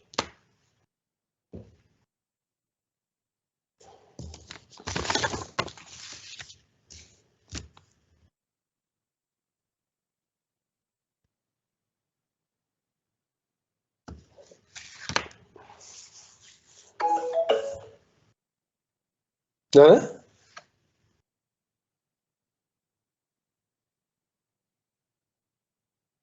¿Ninguna pregunta, de verdad? Ustedes son cada vez vienen ciclos más callados, más mudos. A ver, Gustavo, ¿dónde estás? Doctor, No te veo. la telecámara está cargando. Ya sabes que me gusta ver con quién converso. Si no es medio raro conversar y no tener un interlocutor. ¿En qué resulta los cierres de los shunts? ¿Por qué se cierran o cuál es la consecuencia al cerrarse? La consecuencia al cerrarse. La consecuencia al cerrarse es debido a que, como hay aumento de las presiones de oxígeno, como mencionó mi compañero, debido a que también el sistema pulmonar se va a abrir, las resistencias venosas pulmonares se van a abrir, el circuito, que era un circuito en paralelo porque el bebé en la vida fetal no puede haber o no hay un intercambio gaseoso, ya que obviamente esto lo suple la placenta en el momento del intercambio gaseoso materno-fetal. Al momento de que el bebé entra a la vida neonatal, el intercambio gaseoso lo tiene que hacer él.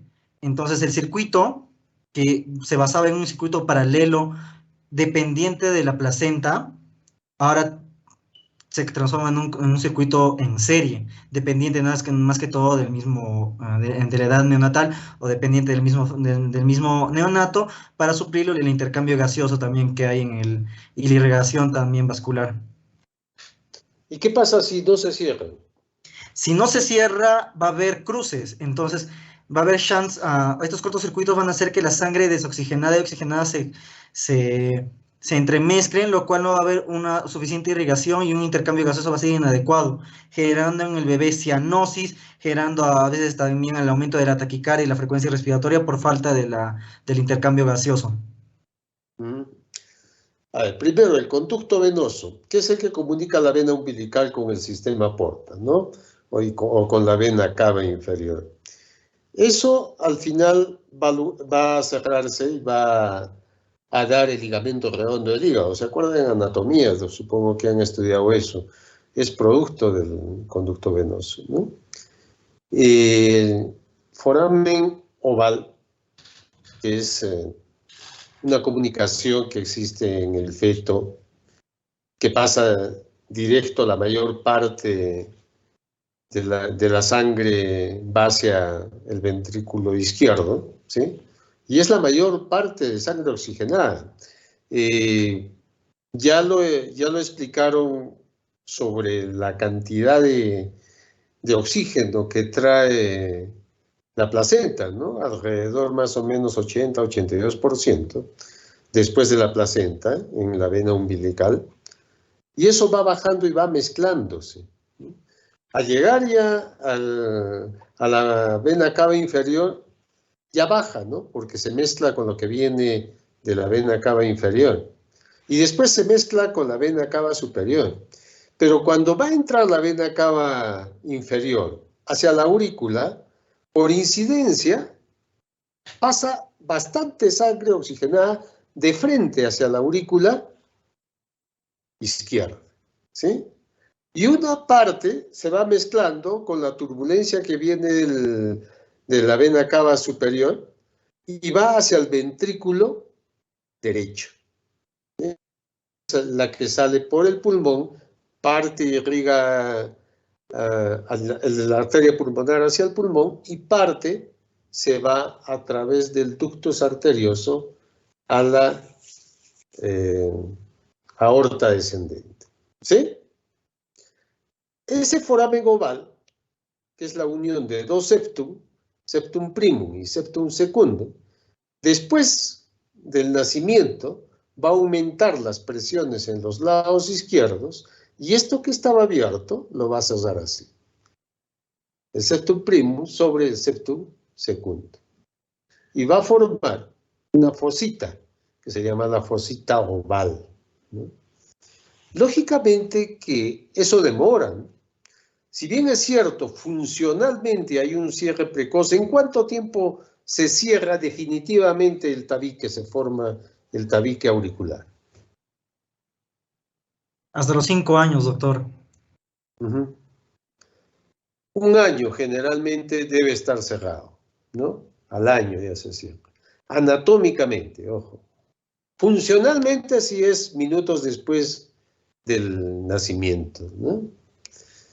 Ahora, cuando yo pongo, nace el bebé, y tú quieres ver cómo va aumentando la cantidad de oxígeno.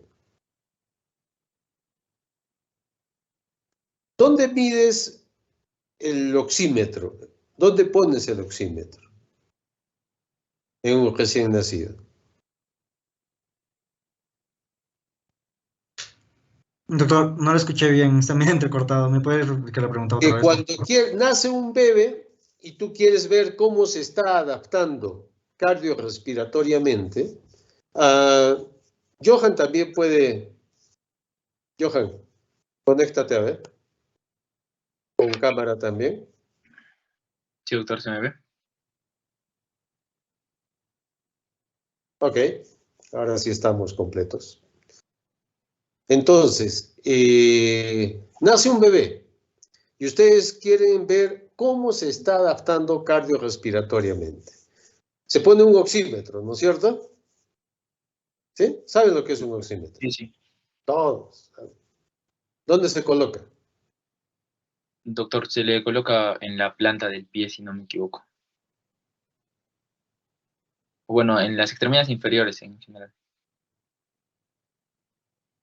¿Qué dice Gustavo? Normalmente se pone en la extremidad inferior derecha, doctor. ¿Extremidad superior e inferior? Inferior. ¿Por qué?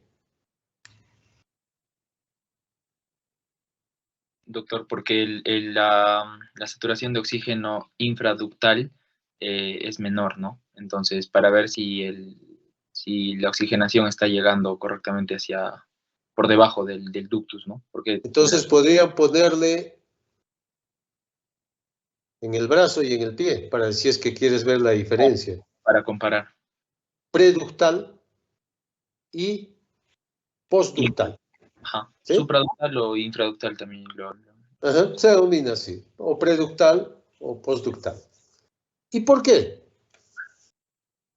justamente por este shunt, ¿no? En el ductus arterioso, que pasa sangre de la circulación pulmonar hacia la sistémica, que va a mezclarse, que en pocas palabras sea venosa con arterial, y reduce la saturación de oxígeno ¿Se acuerdan lo intraductal. que les he explicado, no? La mayor sangre oxigenada que viene de la cava inferior pasa a la aurícula izquierda, ventrículo izquierdo, aorta ascendente. La menor concentración de sangre viene de la vena cava inferior, se mezcla con algo de oxígeno que viene de la vena cava inferior, de la superior con la inferior, pasa al ventrículo derecho y sale por la arteria pulmonar. Y después al ductus a la arteria descendente. ¿Sí? Por lo tanto, lo que sale por la aorta tiene mayor cantidad de oxígeno que lo que sale por la arteria pulmonar. Las coronarias son las mejor oxigenadas porque es preductal. Y es preductal porque el tronco brachiocefálico, ¿sí?, derecho sale antes de la desembocadura del ductus. ¿Ok? Entonces, ¿cuál es el sitio ideal para ponerle el oxímetro? Miembro superior derecho. ¿A qué lado? Al lado del pulgar. Acá, en los recién nacidos generalmente, o le ponemos en el prematuro acá, en la muñeca, o también le podemos poner acá en la palma, ¿no?, hacia abajo. Esa es sangre preductal. Es la que nos va a dar mayor seguridad de la oxigenación de ese bebé. Pero yo puedo tener, como dijo Johan, pie derecho, otro, para ver la diferencial. La diferencial entre saturación, miembro superior derecho versus miembro inferior, no debe ser mayor del 3%. ¿Sí? Si es mayor al 3%, ustedes pueden sospechar de que haya una cardiopatía congénita, ¿sí? De que pueda haber una cardiopatía congénita, que no se está adaptando bien. Pero lo que recomienda, ya van a leer ustedes en las semanas que vienen el libro de reanimación de la Academia Americana de Pediatría, junto con la Asociación del Corazón. Ellos recomiendan el miembro superior derecho. Apenas nace el bebé para ver esa adaptación cardiorrespiratoria. Porque el pulmón y el corazón son una unidad para adaptarse. Entonces, ¿cuánto va a demorar en llegar más o menos entre 90 a 95%? Van a ir a ver ahí una tablita, es 10 minutos. ¿Sí? La adaptación no es rápida. Y hay unas tablas en las cuales les dicen, muy bien, a los 3 minutos, ¿cuánto estará? Si por debajo de la aorta hay una saturación parcial entre 58 a 60%, eso va subiendo gradualmente conforme los minutos. Y hay que ir controlando esa adaptación con el oxímetro. Por eso lo ideal es siempre tener un oxímetro de pulso. ¿Sí? Preguntas, esperemos a ver si le hemos incentivado algo al auditorio para ver si hay alguna duda. Doctor, yo tenía una duda. Sí. Usted mencionó que por el conducto venoso la saturación era de 82, porque yo revisé que era aproximadamente 67 a 70. ¿Es así de variable? En la vena umbilical, ojo, ¿eh? Ajá. Sí. Es O sea, 82. después, o sea, la sangre que le pasa a la mamá, ¿qué oxigenación tiene? ¿Qué saturación? Eso ya no sería conducto venoso, sería antes del conducto en todo caso. Claro, por lo que viene en la arteria umbilical. Bueno. Ya eso es 82 entonces. Claro. Ya. ¿No? Y una Pasando vez, la placenta. claro. Y después se va a juntar con la vena cava inferior. Ahí va a bajar. ¿A cuánto, doctor? Ahí baja a 67 más o menos. ¿Sí? Y de ahí va a bajar más todavía. Cuando se junte con la vena cava superior. Sí. Ahora, en la aurícula izquierda no es igual, o en el ventrículo izquierdo la concentración de oxígeno no es igual que en el ventrículo derecho. Ya les enseñé por la incidencia, ¿no? La mayoría de sangre oxigenada pasa de frente hacia el ventrículo izquierdo. Esa tiene mejor oxigenación que la que viene hacia el ventrículo derecho. ¿Sí? A eso se refiere. El conducto venoso es el que va a unir desde la arteria umbilical hacia la vena cava inferior. ¿Sí? Ese es el conducto venoso. Entonces ahí en el conducto venoso es 67, en la arteria, en la vena umbilical es 82. En la vena umbilical es 82, lo que viene de la mamá. Y cuando ya se va a unir, ya baja, ¿no? Y cada vez baja más, ¿no? Y al final en la aorta descendente tiene 58% de oxígeno. Todos hemos aprendido, o a la mayoría que no sabían de saturación, la gente común ha aprendido lo que es saturación de oxígeno, ¿no?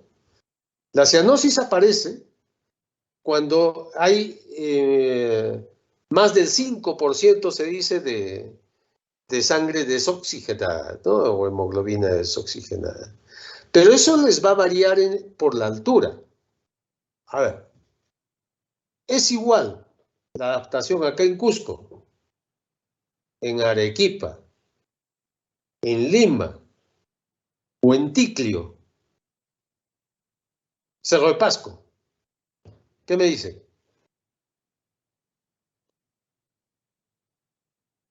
¿Va a variar, doctor? Va a variar por la presión de oxígeno pues en el ambiente, me imagino. La presión atmosférica. Claro, el oxígeno ambiental, el oxígeno atmosférico. La concentración de oxígeno varía por la altura.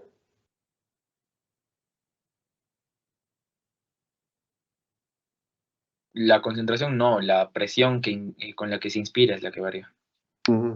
La concentración es la misma, ¿no? Entonces vamos a irnos familiarizando, chicos. Cuando yo hablo de concentración de oxígeno, es la cantidad de oxígeno en el aire que yo respiro. ¿Sí? Que va en porcentaje.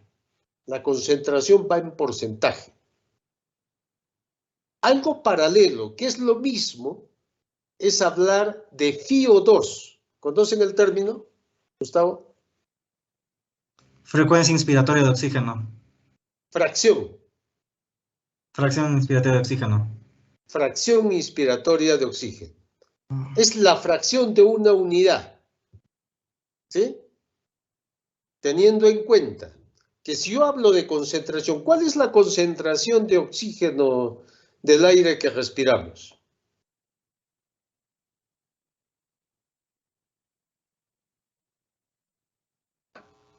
Doctor, creo que es 21%, no estoy seguro. Muy bien, ¿qué? ¿Sí? Es 21%. Es la concentración de oxígeno del aire que respiramos. Sea acá en Cusco, sea en el Cerro de Pasco, sea en Lima, la concentración que el aire que respiramos es la misma, no varía. ¿Sí? ¿Cuál es el gas más abundante del aire?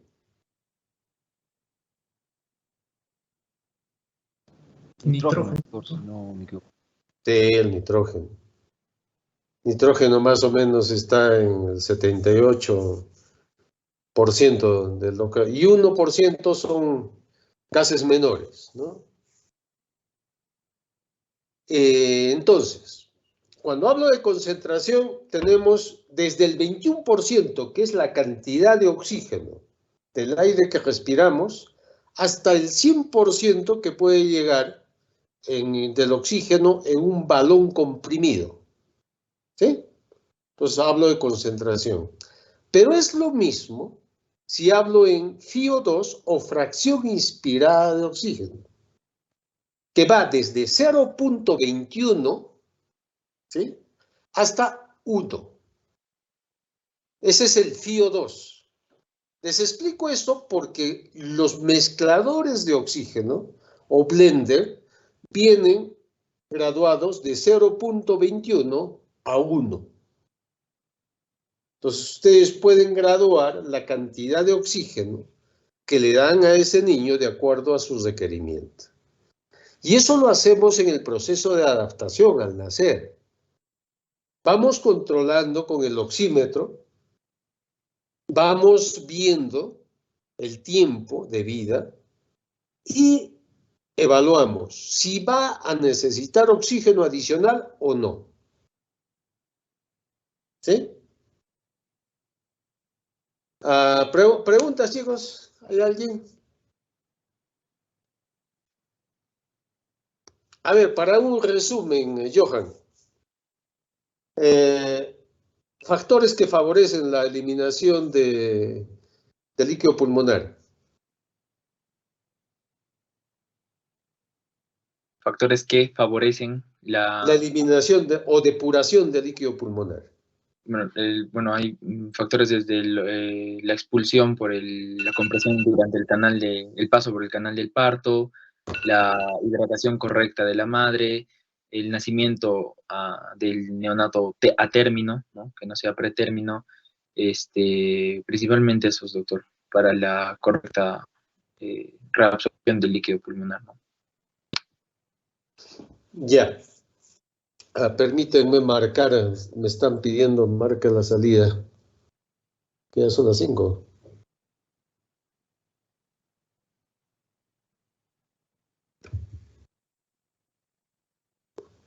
Ya está marcado.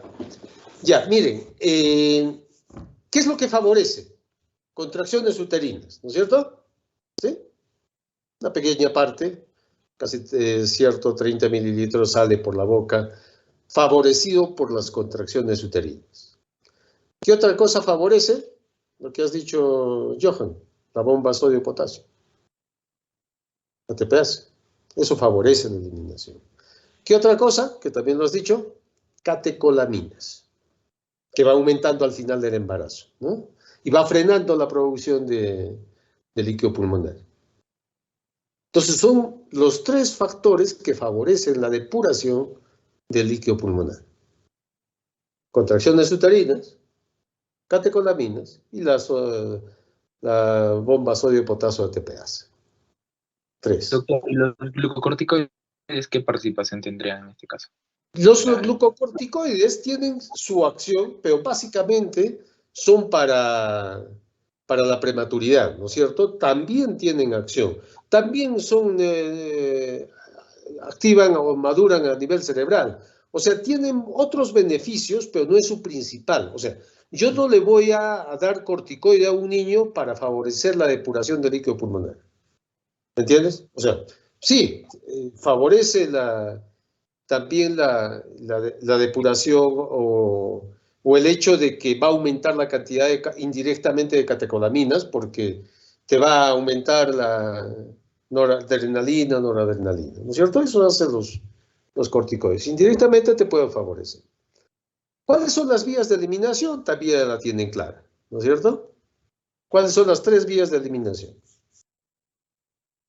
La primera sería por la boca, o sea, la expulsión por las contracciones uterinas. La segunda sería la reabsorción hacia la sangre. Y la última, la reabsorción hacia la linfa, ¿no? Hacia la linfa y hacia la sangre indirectamente, digamos, ¿no? Porque de ahí va a pasar. La linfa, Entonces, las venas. en conclusión, tienen esos, ¿no?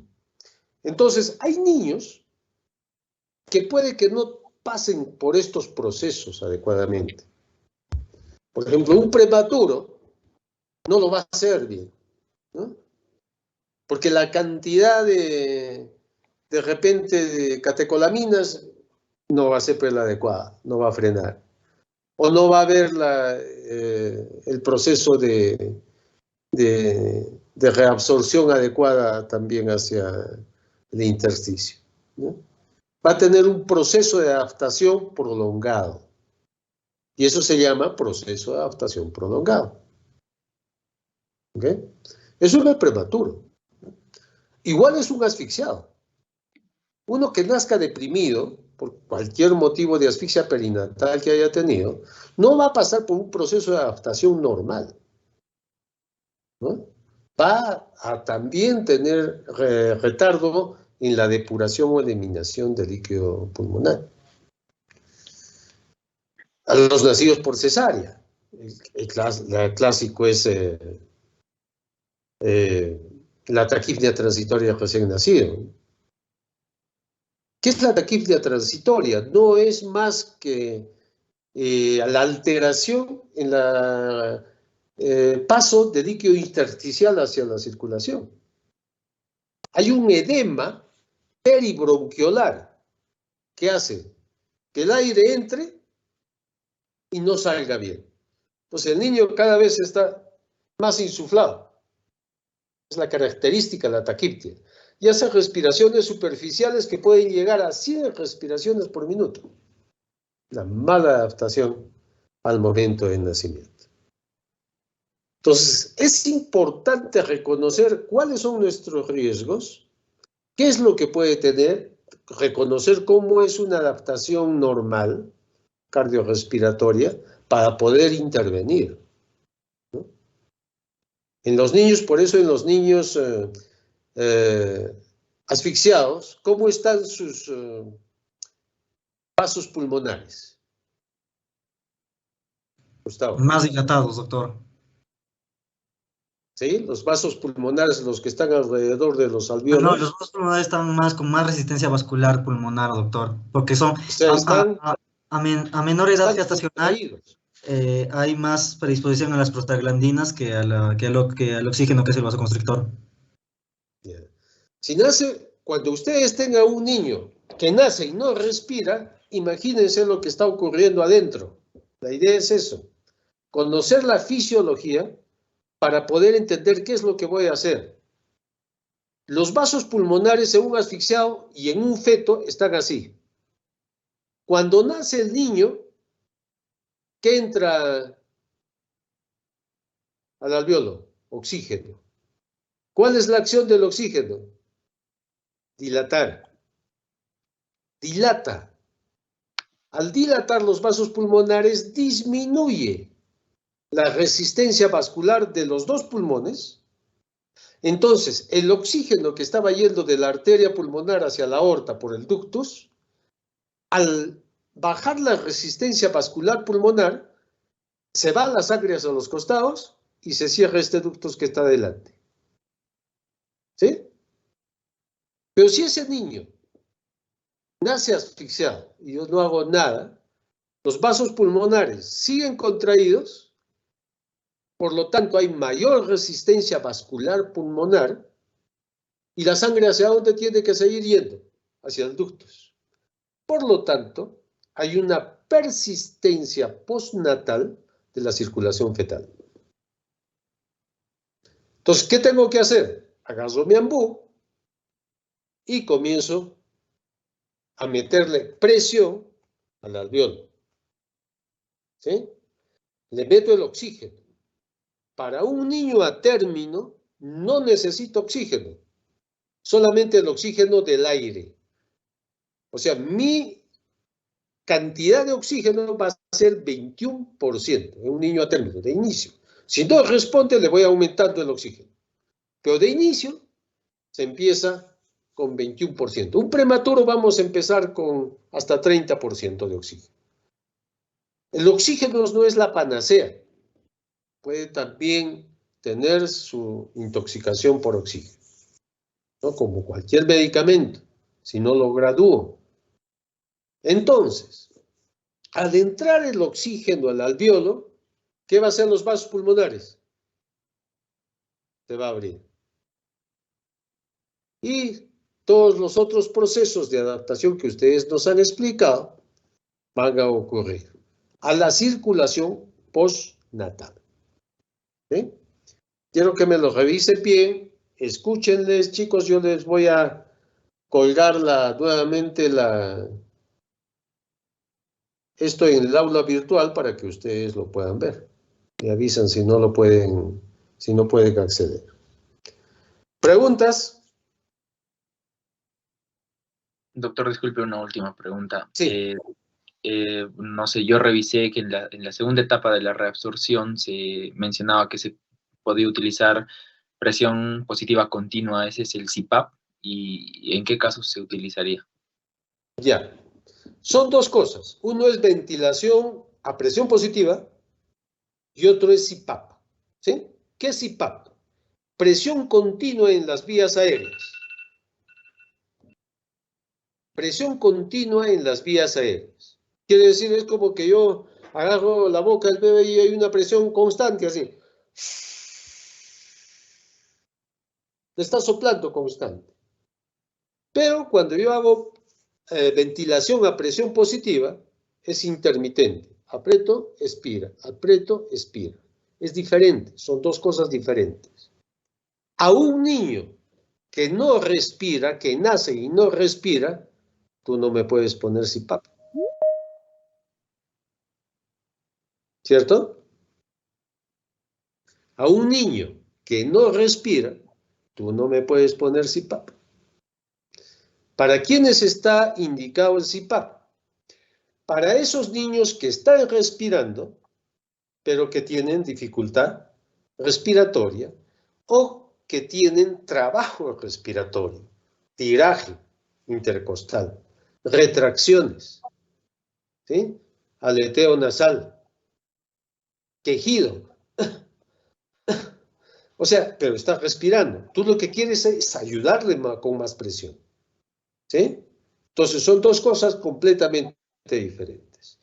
Uno es que el niño que no respira, que me tienes que hacer ventilación a presión positiva, y el otro, el niño que respire con dificultad o trabajo respiratorio, o que esté utilizando músculos accesorios, diafragma, intercostales, ¿no? En ese caso, le pones CPAP.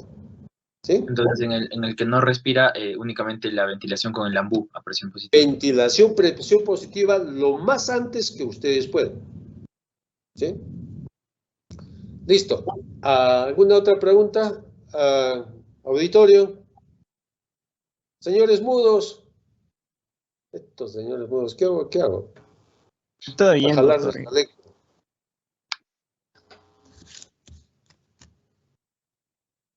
Muy bien, si no hay nada más, a ver, se dice que el que no lee, no pregunta.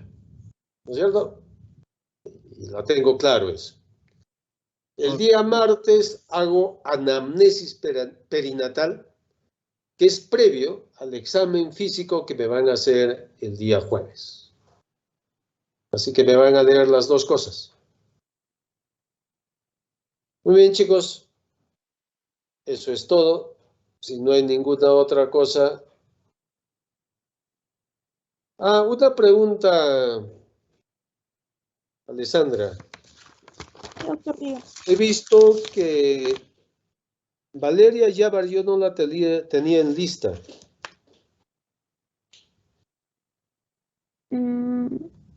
Creo que tampoco está, doctor. No, pero sí la he visto en el aula.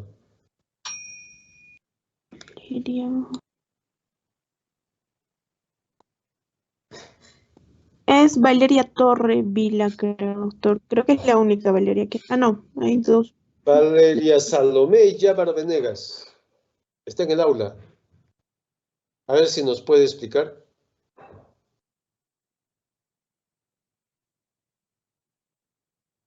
Valeria, ¿me escuchas? Doctor, tal vez se han conectado con otro correo.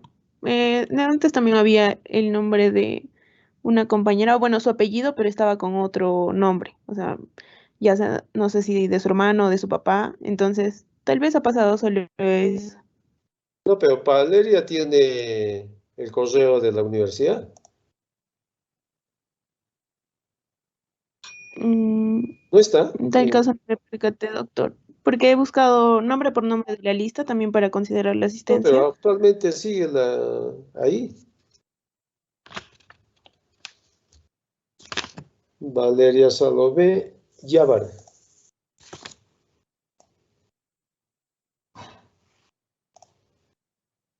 Pero no contesta, ¿no?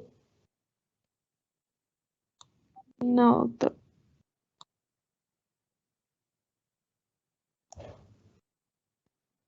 Ya. Creo que lo único que faltó es María Julia Cárdenas, ¿o me equivoco? Alessandra. Sí, doctor. Y a quien no encontré en la reunión es a Mejía Romero tampoco, doctor.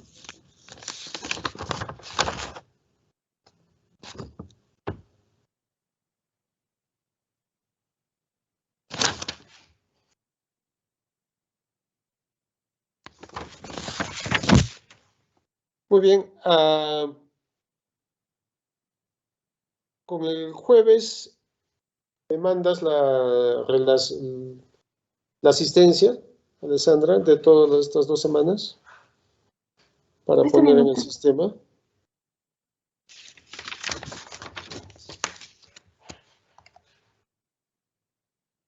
Listo. Yo creí que, no, es que creí que de repente ha aumentado una más y no estaba en mi lista, ¿no?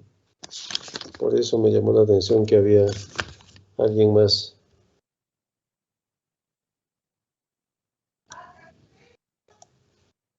No, doctor. Listo. Tal vez ha habido alguna Ok. equivocación. Listo, chicos. Chao. Nos vemos el día martes. Por favor, estudien, lean, sean curiosos, pregunten. La siguiente clase es el jueves, doctor. ¿Verdad? Sí, el jueves, el jueves. Jueves, doctor, gracias. Jueves hacemos anamnesis perinatal y el próximo martes hacemos examen físico. Yo hago el jueves. Gracias, doctor. Ya, listo, chicos, chao. Gracias, Alessandra, nos doctor. vemos mañana, chicos, 10 en punto, por favor. Sí, doctor. Hasta mañana.